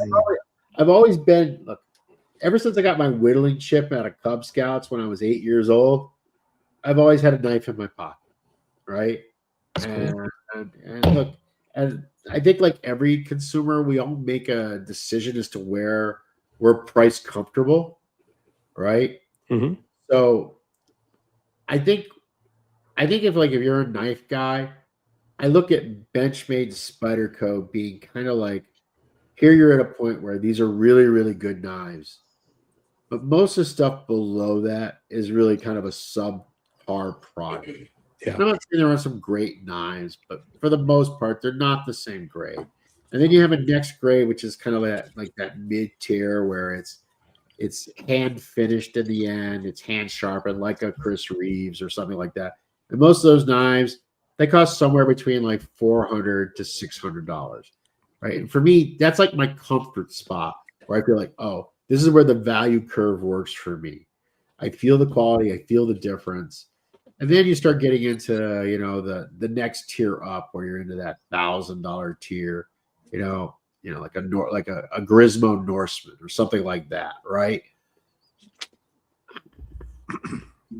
I'm not quite there. I don't, because now you're getting more into the artistry end of things. Sure, I don't know if this guy's work isn't worth it, but I'm saying from just my everyday carry in my pocket, something that I'm going to use, this is where I feel good. So I'm kind of in that between Benchmade, Spyderco, Chris Reeves is my territory for knives. Yeah. That's awesome. And at the end of the day, we're using those knives to open up Amazon packages probably. So they're all going to work just fine. Well, this one, if you look, I don't even know if you can see how bad it is, but you see how over sharpened that edge is on it. I mean, this knife was my pocket Chavetta for probably a good 4 years. I have re-beveled and resharpened this knife so many times. It's kind of crazy how much steel I've taken off this knife. But yeah, those are chunky knives too. Yeah, look, I like the Hinderers. They were one of the first knives that had enough stoutness to them that I didn't feel bad opening a crate with. You know what I mean? Yeah. Where I could use it as a pry bar as well as I could use it to open the Amazon package. So, like I would never use my Subbenzas to pry open something. It's like no, I'd feel dirty. Oh, we had a question too from Skinny. I lost it, but what's on the wrist today? Because we know you're a watch guy as well. Do you got anything cool on there? Let me change it because I don't want to be embarrassed. Casio. What I'm wearing now, people are just gonna get all like, "Oh, he can afford to buy that." I don't care. It's just a Rolex Explorer 2. Bowler. That's my favorite Sick, Rolex. man. It's my favorite one, and it's not even one of the pricier ones. No, it's actually one of the cheaper ones, right? Yeah. Other than an Explorer 1 or an OP. You know what? This is actually my favorite Rolex too. Just Yeah. classy. You can Rolex wear it with too, huh? anything every day. It's just simple. Yeah, but I'm a big Seiko guy. I like some Tudors. I'm all over the place when it comes to watches. It's the same thing. Guys and gadgets, man. Yeah, dude. I grew up as a kid wearing watches. Yeah.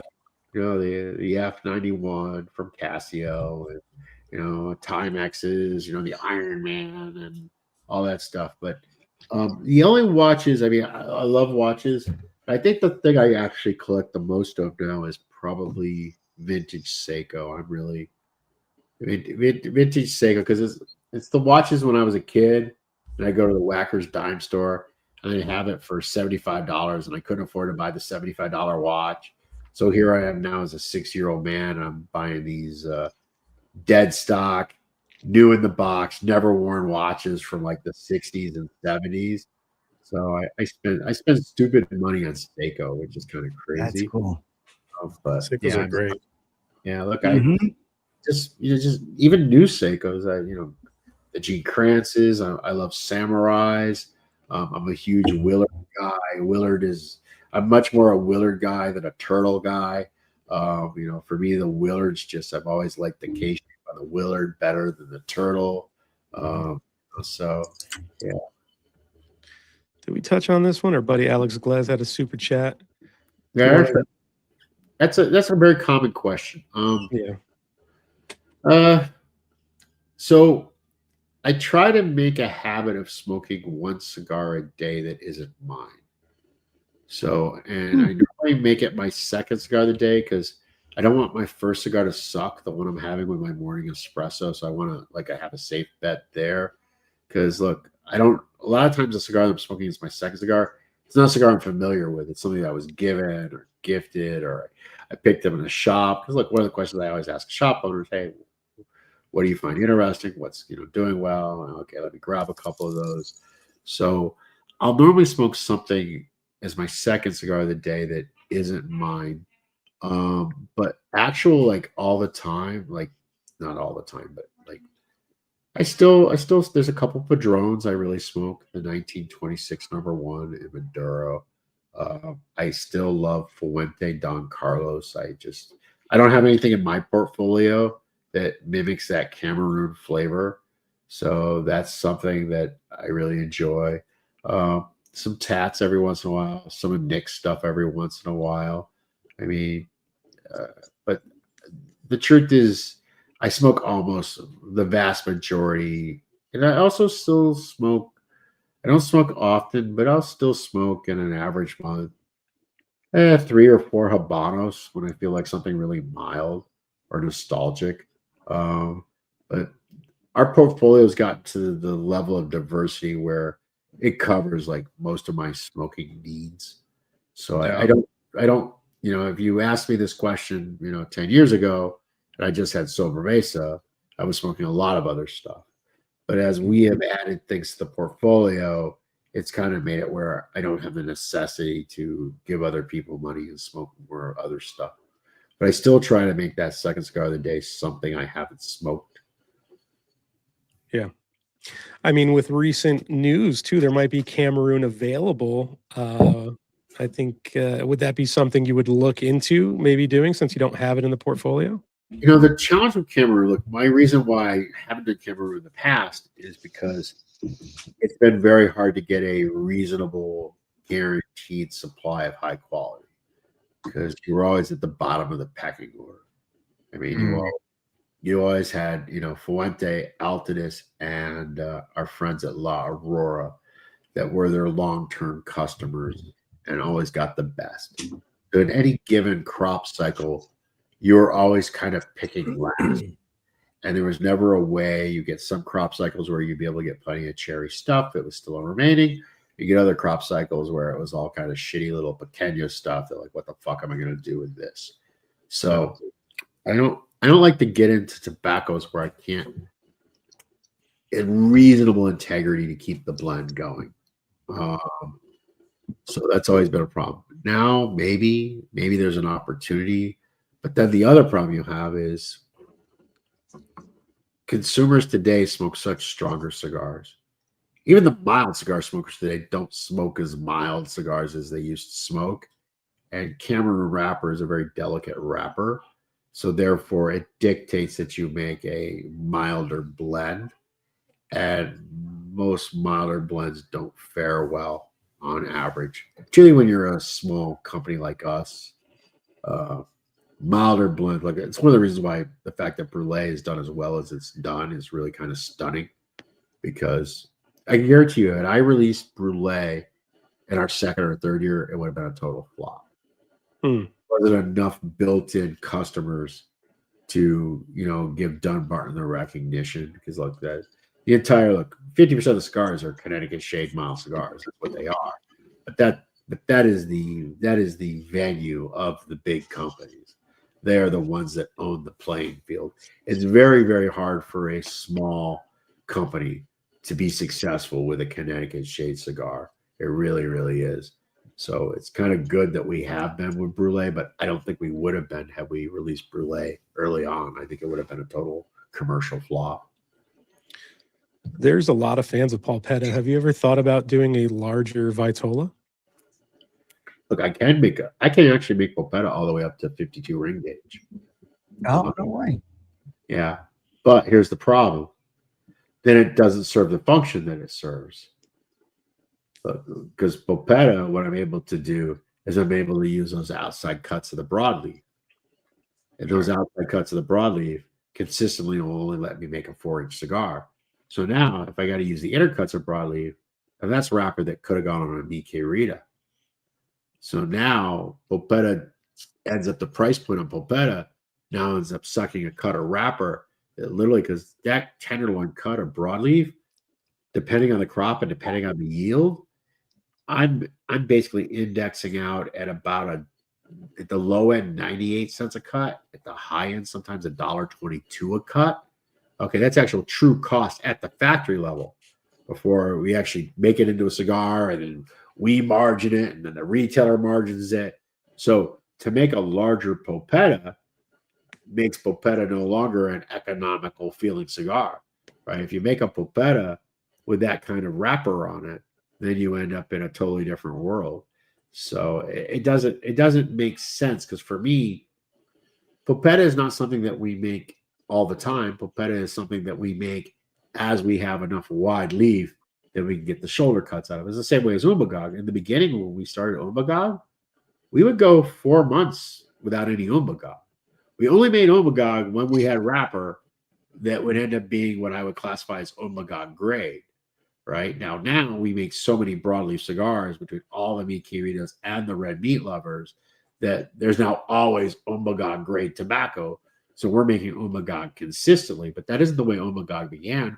Umbagog began where we make Umbagog, and then they would disappear for 4 months, and then there wouldn't be any more Umbagog, and then there'd be some Umbagog, and then there'd be no more Umbagog for 3 months. So yeah, it doesn't. Pulpeta. And the other thing about Pulpeta is Pulpeta helps to keep the cost down on the meat queridas and the red meat lovers.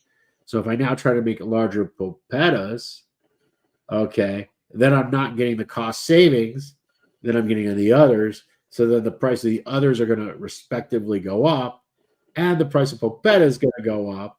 So I think in the end, the consumer is going to be very disappointed the fact that now they have a $9 Pulpeta and they now have Mi Queridas costing $1 more as a result of me having a $9 Pulpeta. Gotcha. This question here, can you ask Steve to share his knowledge on straight cuts versus punches, V cuts, and their impact on the flavor, nicotine buildup, anything like that? I think most of it's bullshit. Look, I don't like punches at all because look, the goal is when you cut a cigar to get the most amount of surface area open without cutting below the cap line so the cigar doesn't begin to unravel on you, right? So a punch cut is just naturally restrictive unless the punch is larger, right? So therefore, you need to have various sizes of punches for various sizes of cigars. And most punches are really designed to work for like a 42 to a 46 ring gauge. So I think that just restricts the airflow. So for me, unless you have a variety of punches for a variety of cigars, they don't make any sense.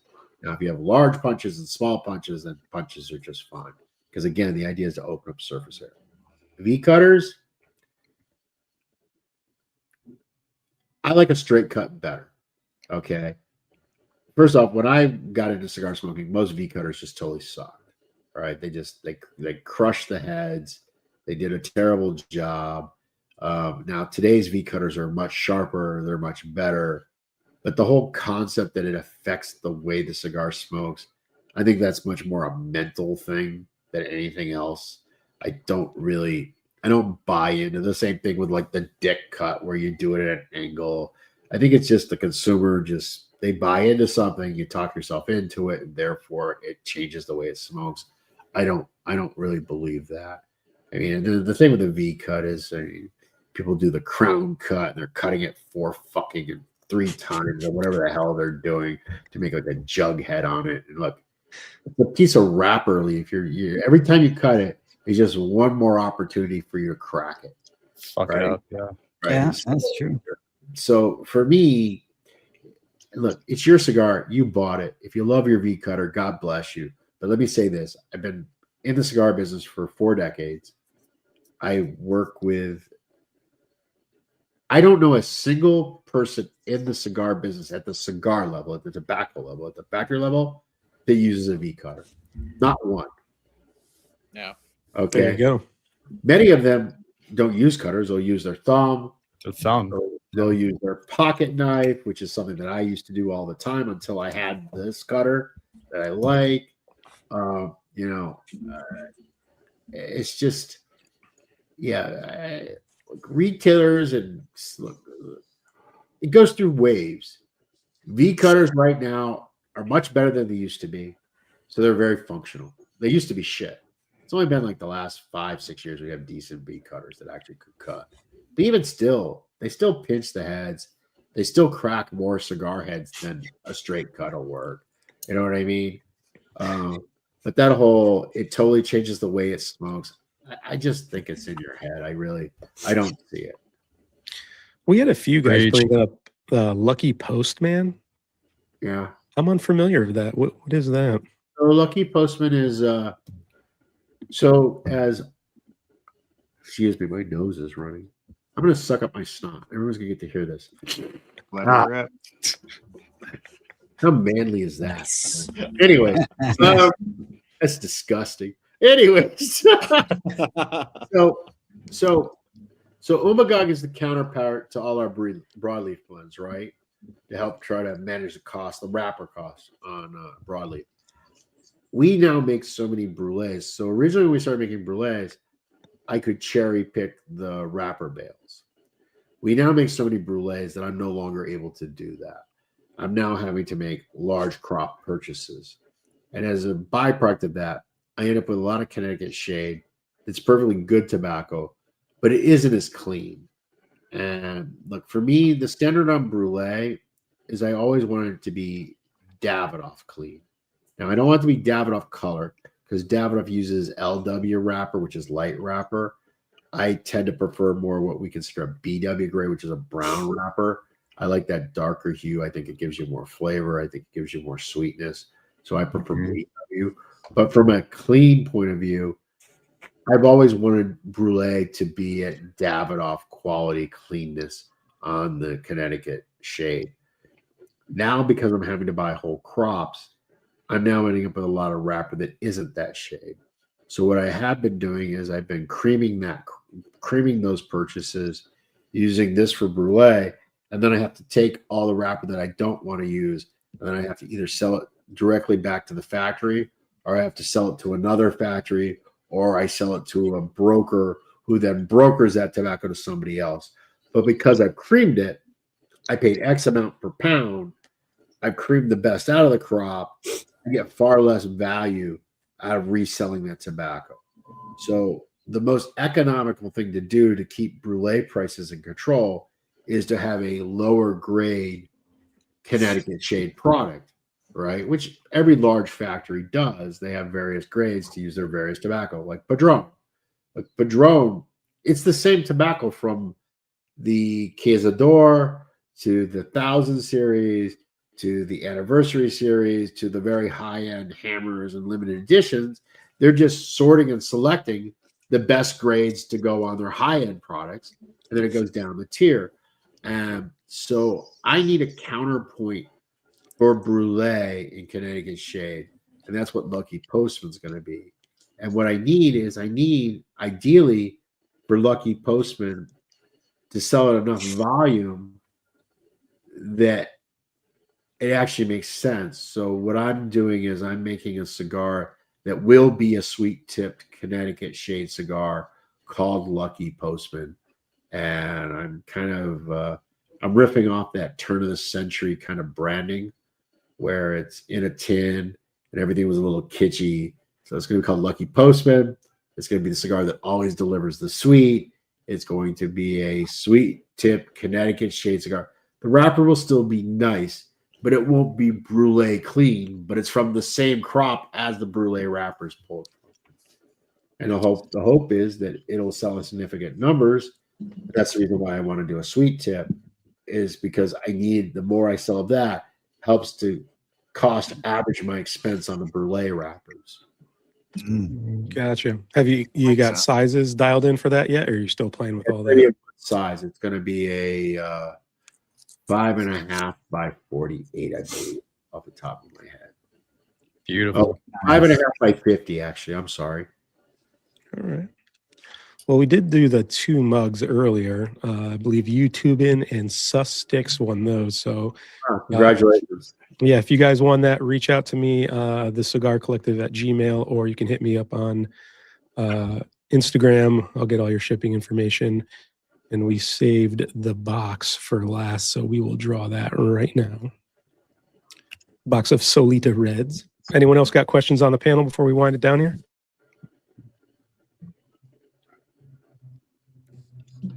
Oh, Orion. Congrats, dude. Nice. Very nice. Congrats. Very nice. He's gonna say rigged. He's not saying rigged now. That's for sure. Right. You the one that said rigged? Oh, I'm sure he did. They all say rigged. There's Terrence with the rigged. Yeah, yeah. Even when Congrats, they win, guys. they say rigged. They love it. So let's see. What do I got? Final questions before we wrap it up here. I mean, we certainly can't get into any information about things to come, right? So you got a lot of releases scheduled for next year. Is it going to be as hectic as this year? Every year I say it isn't going to be, and then it turns out to be. Yeah. You know, it's kind of crazy. I mean, I'm working on a really cool Sober Mesa project right now. I've always wanted to do a Tapa Negra. I did one of those when I was at JR Cigar. It was a product that was under a brand called La Sipsiana.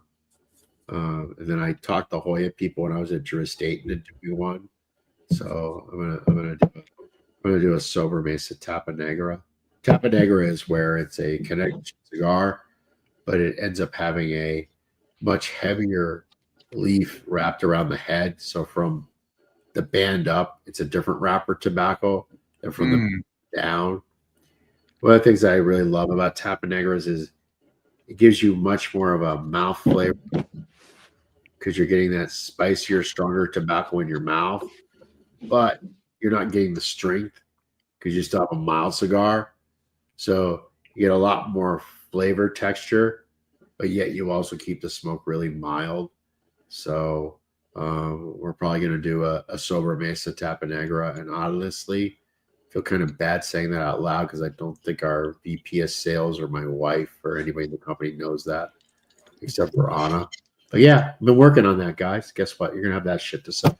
And, That's awesome. Hell yeah. Nice. and look, I along one of the last promised exclusive that I owe, because I've been not making any exclusive promises, is I owe Smoke In a replacement brand for Red Meat Lovers. Red Meat Lovers going nationwide kind of fucked Abe over, like beyond my control. Fuck the brand owner, but Evan fucked Abe, and so I need to create something as a replacement. And I've owed it to him for 2 years. That's the reason why he's had the Emerald Fish for 2 years in a row. Because he has to have something. I haven't been able to deliver it yet. I just wasn't happy with the blend. But I'm finally getting that blend dialed in, and it's going to be called Kill Dalton. And I don't know. I got some other shit. I can't even remember what else I got. What difference does it make? Will Emerald Fish then be a nationwide release once that comes out of there? Because I really enjoyed that cigar. Yeah, look, Emerald Fish, I mean, I'm not certain. It won't be this year, but I really like Emerald Fish a lot too. I like that green meat Kirita blend a lot. Again, it's such a minor variation between blue, red, black, and green. They're all the same genre. But yeah, I think Emerald Fish will probably be a nationwide release in 2027. I think that'll be where it'll end up. Unless I totally fuck up and I still can't get Killed Dalton finished, and that'll just really piss him off. But kind of used to that. But I think I'm getting very dialed in on Killed Dalton finally. We have a new Muestra de Saka this year. Going for the total cheap shot, the easy dollars. We're gonna do a Calibra, Lengua de Suegra, the tongue of the mother-in-law. You said lengua de suegra? Yeah. Isn't that hilarious? You can get a tongue lashing with that, man. That's so I know that name so cracks me up. You got to speak Spanish to even get that. Yeah, man, that's awesome. Lengua. That's going to be a real hit with Roger. He's going to buy boxes of that. The problem is the pricing, man. Not cheap. No, because you got 3 cigars and you got to braid them, right? Yep. So it's like it's really costly to make a Calibra. I was kind of like, first off, I just do the prices always the same. I just figure out what it costs to make, and then almost all the prices are 40% gross. So whatever it costs to make and deliver and to land consistently, the price is 40%. And 40% gross at the end of the year, it's been netting me about 7% net profit. This year, I think it might net me about 8.2. I mean, the ultimate goal is I'd love to get to 10% net profit, but that's the way we do all our pricing. It's just very simple. It's 40% above cost of what our actual cost is, and then we end up having to spend like 30% for advertising and the U.S. operation and the warehouse and the accountant and the salespeople in the office. I mean, look, you can't. All these things cost money, right? The office space. So we end up getting historically when we began, we used to get 3% net profit, and then we got 5% net profit. We last year hit like about 7.7. The accountant will tell me what it is, once she works through the final numbers, but it's probably, I think we're going to end up like at 8, so, but we always do 40%. So I made the Lenguas de Suegra. They're made. I've already made some. and I ran the numbers. I'm like, fuck, this is like crazy how much this costs. So I then kind of like went back and tried to find other, Calibras, just because I was curious, what did they charge for these Calibras? And really, other than the Pulpeta one, right, which is a much more economical cigar. I don't mean better or worse, but definitely a less costly cigar to make. I mean, even like Tatuajes from 2012, they were like $29, right? That's 2012 prices, 2015 prices. And I'm now sitting in 2026, right? I'm like, man, this shit is expensive. And really, when you think about it, it's a gimmick cigar, right? Mhm. I mean, let's get real. I mean, no, everyone likes to smoke a Calibra once in their life, and then that's the end of that, right? There's nobody that's buying Calibras on the regular, like, I can't wait to smoke my Calibra. You know what I mean? Yeah. I think what Zach is saying is true. Like we see a lot of them come out and it's usually like a centerpiece in a box. And then it's just like flanked by, Parejos or whatever. Regular You cigars. make the math work, right? Because the individual Calibra is like, because look, we're making the Calibra the same grade that we make everything. So you're basically looking at it like a $14 cigar times 3 before you put it in the box. And not before you put it in the box, but the box ends up costing more because you're making a box that only holds 3 cigars, right? Yeah. Which is really one cigar. It's one Calibra. So the math on it's just totally stupid. I mean, it really is. But With the name like that, you could charge whatever you want. We're gonna buy it. So you say that, but look, I always say to people, I always say prices are irrelevant because look, everybody spends to what their wallet is, and everybody spends to what their comfort level is, right? So, for example, when it comes to whiskey, my comfort level for bourbon is pretty much between like $40 and $80. My comfort level for scotch is pretty much like $60 to $90. That's the point where I feel that there's value to me, right? And I think that's the individual thing that we all as consumers, regardless of our wallet size, whether we're buying a $3 cigar or we're buying a $40 cigar, do we feel like we're getting our value for our purchase? Are we happy with what we spent for the experience that we got? Right? That is the relevant point. And so fucking Calibra, man. I don't even know how anything like that because they're just bad from jump. They're Calibras, right? I mean, it's just such a weird novelty kind of item, but we're doing it. It'll be done. It is what it is. Next I would comment. Steve, you talking about a group of guys? Yeah, we do a series called Burning Benjis, where we'll buy $100 cigars and review them. We actually smoked the Unicorn on the first series, and it ranked. It did well. It ranked towards the top of them. We smoked the Unicorn. We had the Rocky Patel Conviction. What else did we smoke on that series? Yeah, that one. No offense to Rocky, but that was a tough A try. bunch of dumpers. Dude, man. it sucked. Everybody agreed that Rocky was not it. I believe your cigar and the Davidoff Royal, I think, were the 2 highest rated. Yeah, that makes sense. Yeah, the society too. Opus Society did well. Yeah, and Ometepe.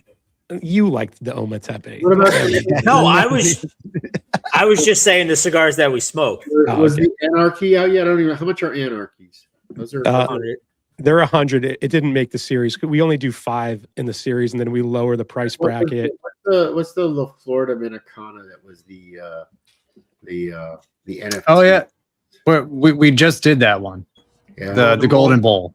yeah. I haven't smoked one, so I have no clue what that one's like. It's Did you good, like it? but the Bull's better. Look, Yeah. the reality is, and I've always told people this: unicorns aren't worth the money. They just aren't. Yeah. I mean, it's just a unicorn. It's a great cigar, but it costs what it costs.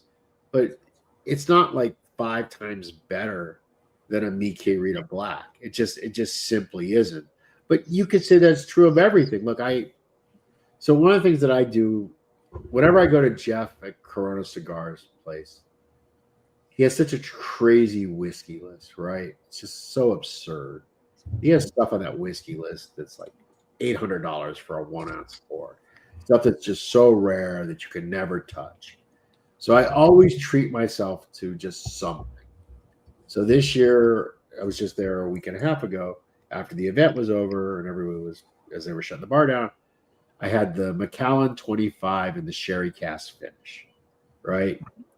And it was $220 for 1 ounce. Was it good? It was very good. Would I spend $220 to drink it again? Absolutely not. You know what I mean? Mhm. You know, so For the it's just- experience. right. It was the experience. It's to treat Yeah. yourself. And that's what I've always said to people about unicorns. Look, unicorns we make very few of them. The tobacco sort on it, exceptional. There's just no way we could possibly spend any more money to make a cigar. It is what it is. But unicorns are meant to mark a moment in time, a celebration, something special, a promotion, the birth of a grandchild, you buy your first house, whatever it is, right? That's what it's for. But is it 5 times better than a Sin Compromiso or 5 times better than a Saka Khan or whatever? No, it's not. But that's true with everything, right? Yeah. Honestly, I have a lot of watches that cost a couple $100, $300 that I love just as much as this watch, right? So does this watch keep better time? Maybe by a few seconds a day, right? You know, it's like the difference as you go up in the price, you get a diminishing return, right? That little bit Yeah. more, Yeah. you know what I mean? A little bit more, a little bit more. It's not linear. It's, you know what I mean? It's you get a lower return for the dollar spent. That's just Yeah. that's true on anything, right? It goes back to the knife. I don't know, what are these, $525 now? $600? Does it Yeah. cut better than a Spyderco for $140? No, it really doesn't. Is the fit and finish on it better? Is it smoother? Yeah, it really is. Does it feel a little bit more premium? Yeah, it really does. But from a cutting point of view, I mean, is a Spyderco paralegal with poly scales on it? It's just as sharp as this. You know what I mean? So it's always the case when you go up to that level of price. You're always getting less until you get into Veblen. Veblen's a totally different world. Veblen is what are those fucking handbags that women love? The ones that cost $22,000. Birkin. Birkins. Right.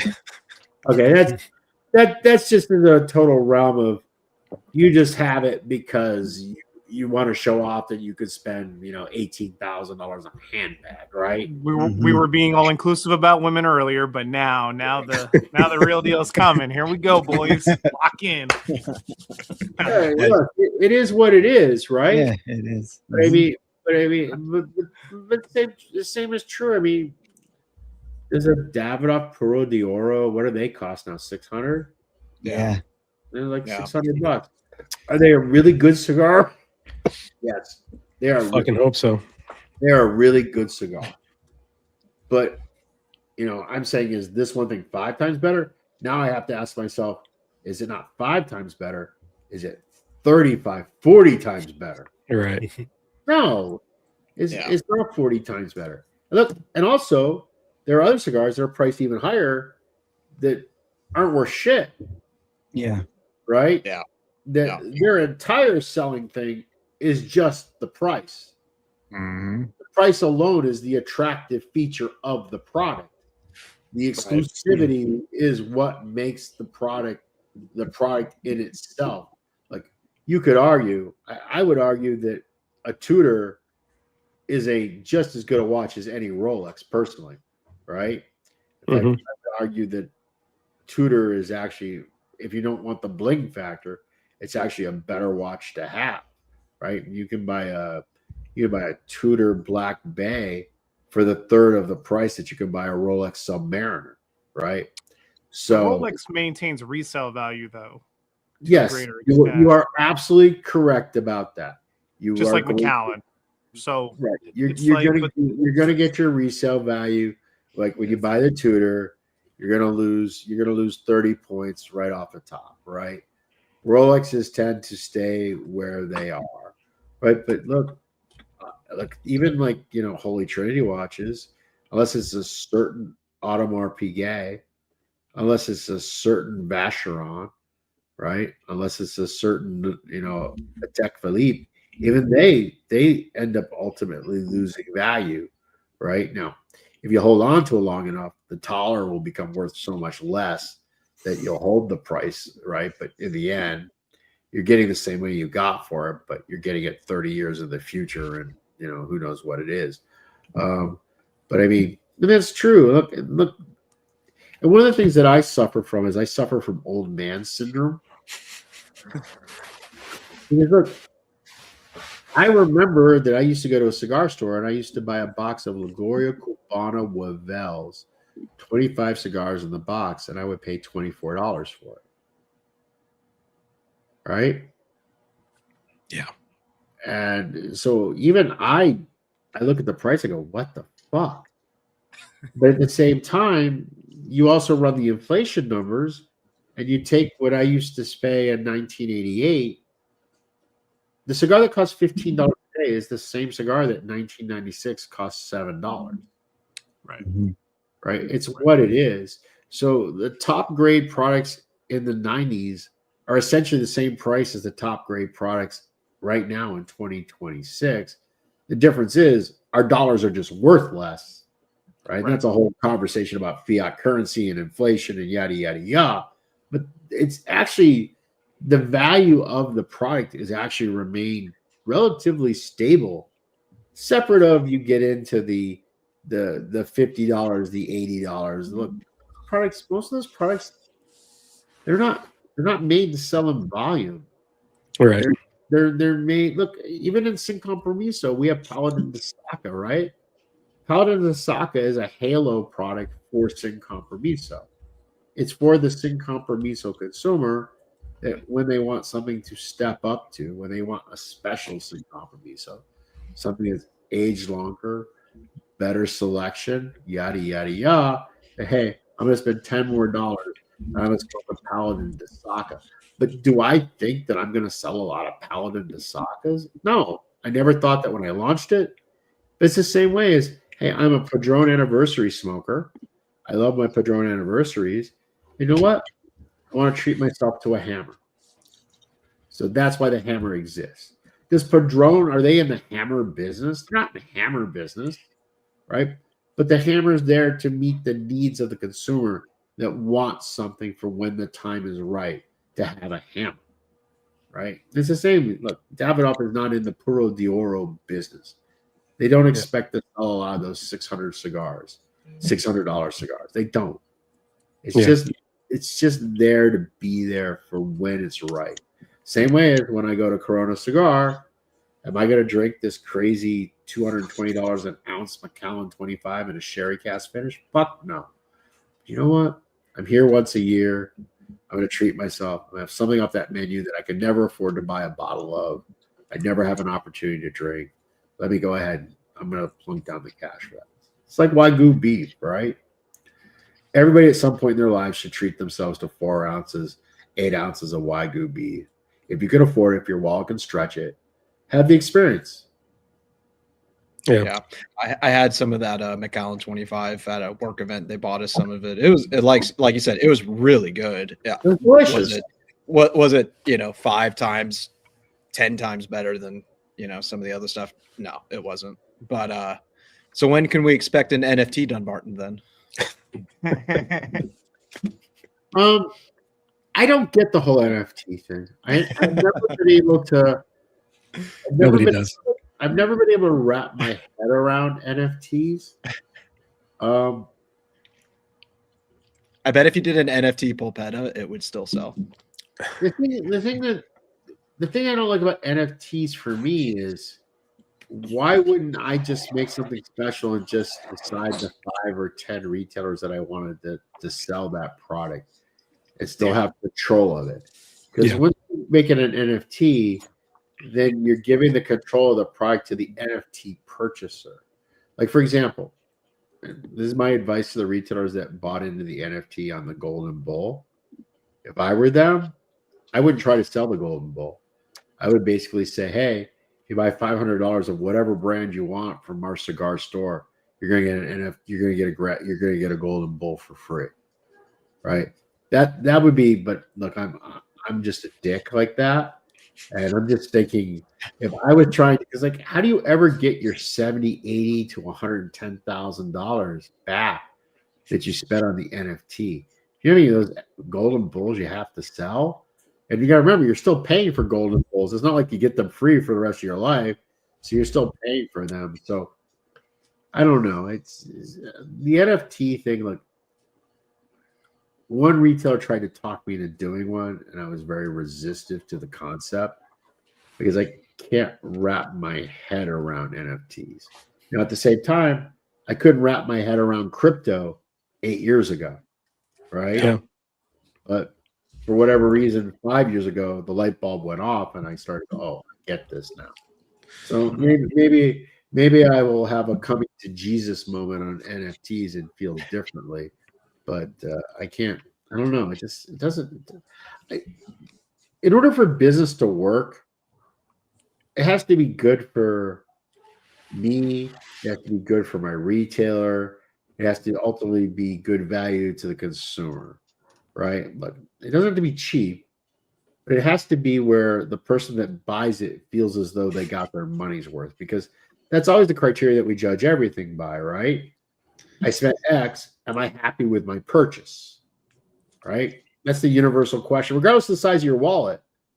Whether you're buying $3 shitty bundle cigars or whether you're buying, $40 Plasencia, whatever the newest Alma is, that is the question that you ask yourself when you make that purchase. Am I happy with my purchase? Do I feel like I got value for my money? Right?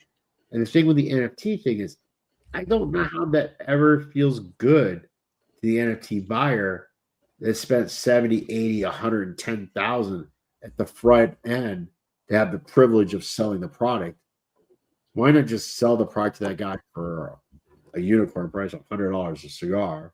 And then if it sells for him and then it works, then it's good value for him as the middle guy, right? So I don't know. I can't wrap my head around NFTs. I'm sure I'm missing it, but again, I'm old, so there's a lot of shit I don't get anymore. I think did- a lot of us don't get it. Yeah, most of us don't know what the hell's going on except JD in the chat. But I did see something recently where I think you stated you sold some Bitcoin to buy some leaf because you thought certain batch of leaf was so like, Yeah, the best leaf you saw. Also, Bitcoin to buy Broadleaf. I Yeah. hate it. So the only thing that's good is Bitcoin's dropped by like 40K in the last Right. few months. So Mhm. I'm actually But gonna buy that Bitcoin back now. What was it about Mm, the good. crop or the leaf that you thought was worth grabbing it? It was an exceptional broadleaf crop. Look, every 3-4 years we get a really crazy good crop, and we got a really crazy good crop last year. And I just we're a small family company still, okay, and we don't have any bank debt, and we don't have any partners, so the company has to be self-funding. So I only have so much money to spend, but yet the broadleaf was so good that I was like, I'm gonna regret not buying more of it. So I ended up dropping 3 Bitcoins and ended up getting to get some extra crop. And the only thing that makes me feel good now is I can buy the Bitcoin Cheaper. 40K less than what I had to sell it at. So Yeah. in fact, Oh, well, that's good. we have our final accountant meeting on Thursday. So I'm hoping to be able to get my Bitcoin back. But we'll see. Yeah, because if you don't buy that broadleaf, it's just going to go to the next bidder, right? So if you're in love with it, you might as well take as much as you can. Look at that. Wait a couple months. Yeah. I mean, yeah, but dude, it's sitting around 87,000 right now. It's hard to resist at 87. Yeah, so I don't know. JD's out here shorting Bitcoin. Jesus. Yeah. What are we doing, JD? It's nuts. All right. See, I've never done any of that. I've never been a leverage player, and I've never been a short player. I've always been a buy hold kind of guy. Yeah. It really hurt to sell, but I knew that. Look, we make so many broadleaf cigars, and really, even the big companies run out of broadleaf. And the fact that we have managed to not run out of broadleaf, we will eventually. We will. I mean, there's just no way we can't. But the fact that we've been able to make so many broadleaf cigars and be able to stay ahead of the curve is really, really crazy. So, to be able to buy an extra container of broadleaf, it's really, and when it's particularly good. In fact, I actually, you are going to start to see all of the Mickey Ritas, everything broadleaf we make for the next 2 years is going to probably be the best broadleaf cigars we've ever made, because the quality of the wrapper from that crop is so particularly good. And I would argue that the broadleaf cigars that we were making 10 months ago were probably some of the worst broadleaf cigars we've made since we started the company. We were really getting a little thin. Look, still very high quality, still better than what the average market was. Look, you guys, as consumers, you guys see what is out there. I mean, you see what's on Liga Verbata, and you see what's on Tabernacle, and you see what's on Pepin's stuff.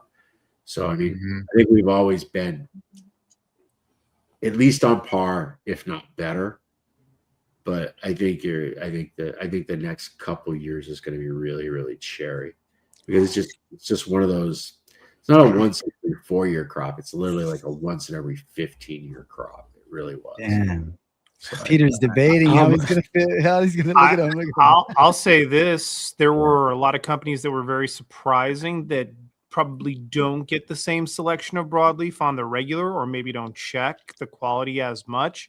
And some of their releases this year were very noticeable at how far they dropped off. Yeah, it was. Look, it got really sketchy. I mean, we struggled with it too. I mean, there were a lot of fucking umagogs. But yeah, it is what it is. But yeah, it's just, yeah, I really needed an extra $400,000 more than what my budget was.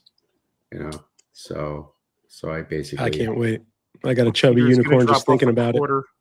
Peter's going to drop off a quarter of that amount. We'll drive it up. I bought. Look, I couldn't. If I could have bought more, I would have traded in more Bitcoin, but there wasn't. So, yeah. I bought everything I could. But there you go. Yeah. Next 2 years are going to be good, boys. Us broadleaf boys, we're back. We're still back.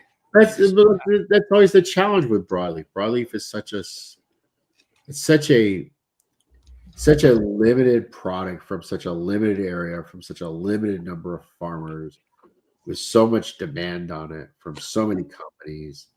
It's a challenge. So like I told you, like our broadleaf cuts are per wrapper costing us at the low end 98 cents, at the high end about $1.22. That is literally 3 to 4 times the cost of using any other wrapper. I mean, it's really just at the end of the rainbow. Look, the crop price is actually lower, but the actual yield at the end of what you actually get that you can use, and the amount of time that you have to invest in it is so long that it literally ends up costing 3 to 4 times what any other wrapper costs, with the exception of some like really wacky Indonesian shit. There's some really super expensive Indonesian stuff, but we don't use it. I mean, nobody in the handmade cigar business uses it. It all ends up in the not the mass market, but in the high-end dry cured cigars that they sell in the EU. Some of that stuff goes for like, you know what? It's still not more expensive, because you end up paying like 52 to 58 a pound for those certain grades of Indo. But in the end, you get to use most of it. So, even if you're paying, 22, 23 for broadleaf, by the time you get to the end of the rainbow, It actually still costs more. Broadleaf by far is the most expensive wrapper. There's nothing that touches it really overall. And problem is, I can't find anything that tastes like it. Look, there's a ton of people now growing broadleaf seed in Central America and in South America too. It just doesn't taste the same. It's just different. It looks like broadleaf, but it doesn't. It's missing two components. It's not quite as earthy, and the thing that's really missing is it's missing that sweetness that you get out of broadleaf. And broadleaf it's got this sweet characteristic to it. Look, it doesn't make for the most elegant cigar. It doesn't make for the most refined looking cigar. The wrapper in itself is kind of a little bit veiny. It's a little thick. It's a little bumpy. But from a flavor perspective, I've always been a broadleaf whore. It's always been my favorite. Probably until somebody makes something different. I have an interesting wrapper, and you're going to actually see it on on the year of. So one of the people that was growing broadleaf in Central America, he ended up doing a hybridized seed between broadleaf and a Nicaraguan sangón seed. And that's actually a very interesting tobacco. And we're going to, it's a totally new seed variety, never been done. I told him he has to brand it. So I told him we're going to call it Capa Chameleon because it looks like broadleaf, but it doesn't taste like broadleaf. It has some of the broadleaf character, but it also has these Nicaraguan sun-grown characteristics in it. So it's a very interesting wrapper. And so we're gonna first introduce it on the year of, and then we're also going to do something with it. But it's going to be in stages because, again, pilot crop, test crop, pilot crop, first real crop, then the actual next crop. You really end up getting about 4 years in before you actually end up with enough crop to actually do something with in a large scale where you can launch an entire brand that you intend on selling nationwide. But it's one of the nice things about. So one of the things that's really good for us is I have so many relationships with so many farmers for so many years. Was responsible for them making millions of dollars that I get a little bit of like a courtesy treatment that I'm able to get into all these like the Cultivo Tonto and the San Andreas or like the reprised Honduran seed that we use in Mi Querida Black, right? These things, I get them because in the beginning they're always small and they don't have a person to sell them to, right? That makes sense. And yet I'm always interested in these new things. And because I have the relationship, it works out really, really well. It's the same thing on the Capa Chameleon. This farmer is ultimately going to grow at large scale and it's going to be sold to a bunch of different companies. But for the first 3 years, we'll end up being the sole consumer of it, right? Because, I'm willing to take on that little tiny, you only have a few hundred pounds. Now you only have a couple thousand pounds. Now you have, you know what I mean? Sure. So it works out really, really well. So it's one of the things that the legacy, the previous relationships are still relationships, and they end up working to our benefit. And they also know too that I'm going to use it, and it's going to work out. So that they will have demand from other factories to then sell it, right? Right. Mm-hmm. If I do it and it's successful, then that makes it That's easier. precedent. Right. Sets a precedent to make it where, okay, Abdel or whoever will end up ultimately buying it because, okay, here you go. This has been successful. So it's a really good mutual relationship. I've seen this question asked a few times. We'll end with this one. Steve, do you have a favorite Cuban cigar? Yeah, I'm very bored when it comes to Cuban cigars. So I'm gonna boil it down to a few. Straight old punch. is one of my favorites. Ramon One Specially Selected is one of my favorites. H. Upman Sir Winston is one of my favorites. Oddly enough, this is kind of a weird one. I still love Cueto Orze and Imperiales. I really like that cigar. Like, there's a lot of other cigars. You can go into Pargas 898s, varnished or unvarnished, and yada yada yada. Like Pargas Series D is a common one, and Boulevard Bellicos of Pinas and Royal Coronas and whatnot. But I think those four: Punch Punch, Sir Winnie, yeah, those are definitely Ramon especially selected. I like the Club Corona too. Small little Club Corona. That's what I really like. But yeah, the Cueto Orze is kind of a weird one. Most people don't like that one. Well, they don't dislike it, but I just don't think it's a well-known one. Well, there you have it, folks. That's the longest Cigars Unbanded episode we've ever had. It's the most viewers, too, outside of the massive giveaway. We were up to 300 people watching at one point. So, Steve, your fans definitely came out to support you, and that's awesome. Well, I appreciate it. I always wonder whether they're just going to get tired of hearing me ramble. No. We're here for it. Ramble on. We love it. I just ramble endlessly. Cigar nerds love it, man. And I went back and looked at the history of our show, Cigars Unbanded, where we smoke unbanded cigars and rate them. We've had your brand on the most. You have been rated with 5 different cigars. The first was Todos DS, and the way we score them is S through F, S being the best, then A, B, C, D, F. Where does S come from? I see that on a whole bunch of top lists. What's the S stand for? It stands for superior. Superior. Supreme or yeah. Okay. So Todos DS was the first cigar we ever smoked with that, and it got an A. Red Meat Lovers got a B. Solita Red with an A. We had the Barbara this year with an A, and Sin Comp got a B. So you have never rated below a really good cigar. So hats off to you. It shows. What's that? That's good to hear. Yeah.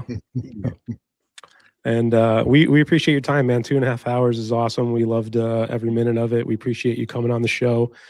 Hopefully next year we'll have you on again with the new releases and see how that's shaking out for you. But any other final words you want to give out? I think I've talked enough, right?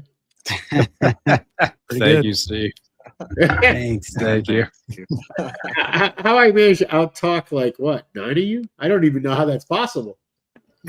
We know our role here. These people aren't here for us. They're here for you. They'll see us again on Thursday. It's fine. Yeah, they see us every week. It's fine. But, we appreciate it, Steve. Thank you very much for coming you guys on. have a happy holidays, Merry Christmas, Hanukkah, whatever. You as well. Merry Christmas, Steve. You too, Steve. All right, everybody. We will see you on Thursday for the next Unbanded episode, 9:30 Eastern. Steve, thanks again. And we will be following Dunbarton throughout the rest of the year in Q1 because some good stuff's coming. Yeah. All right, everybody. Have a good night, and we'll see you on the next one. See ya. See you, everyone. Bye, guys.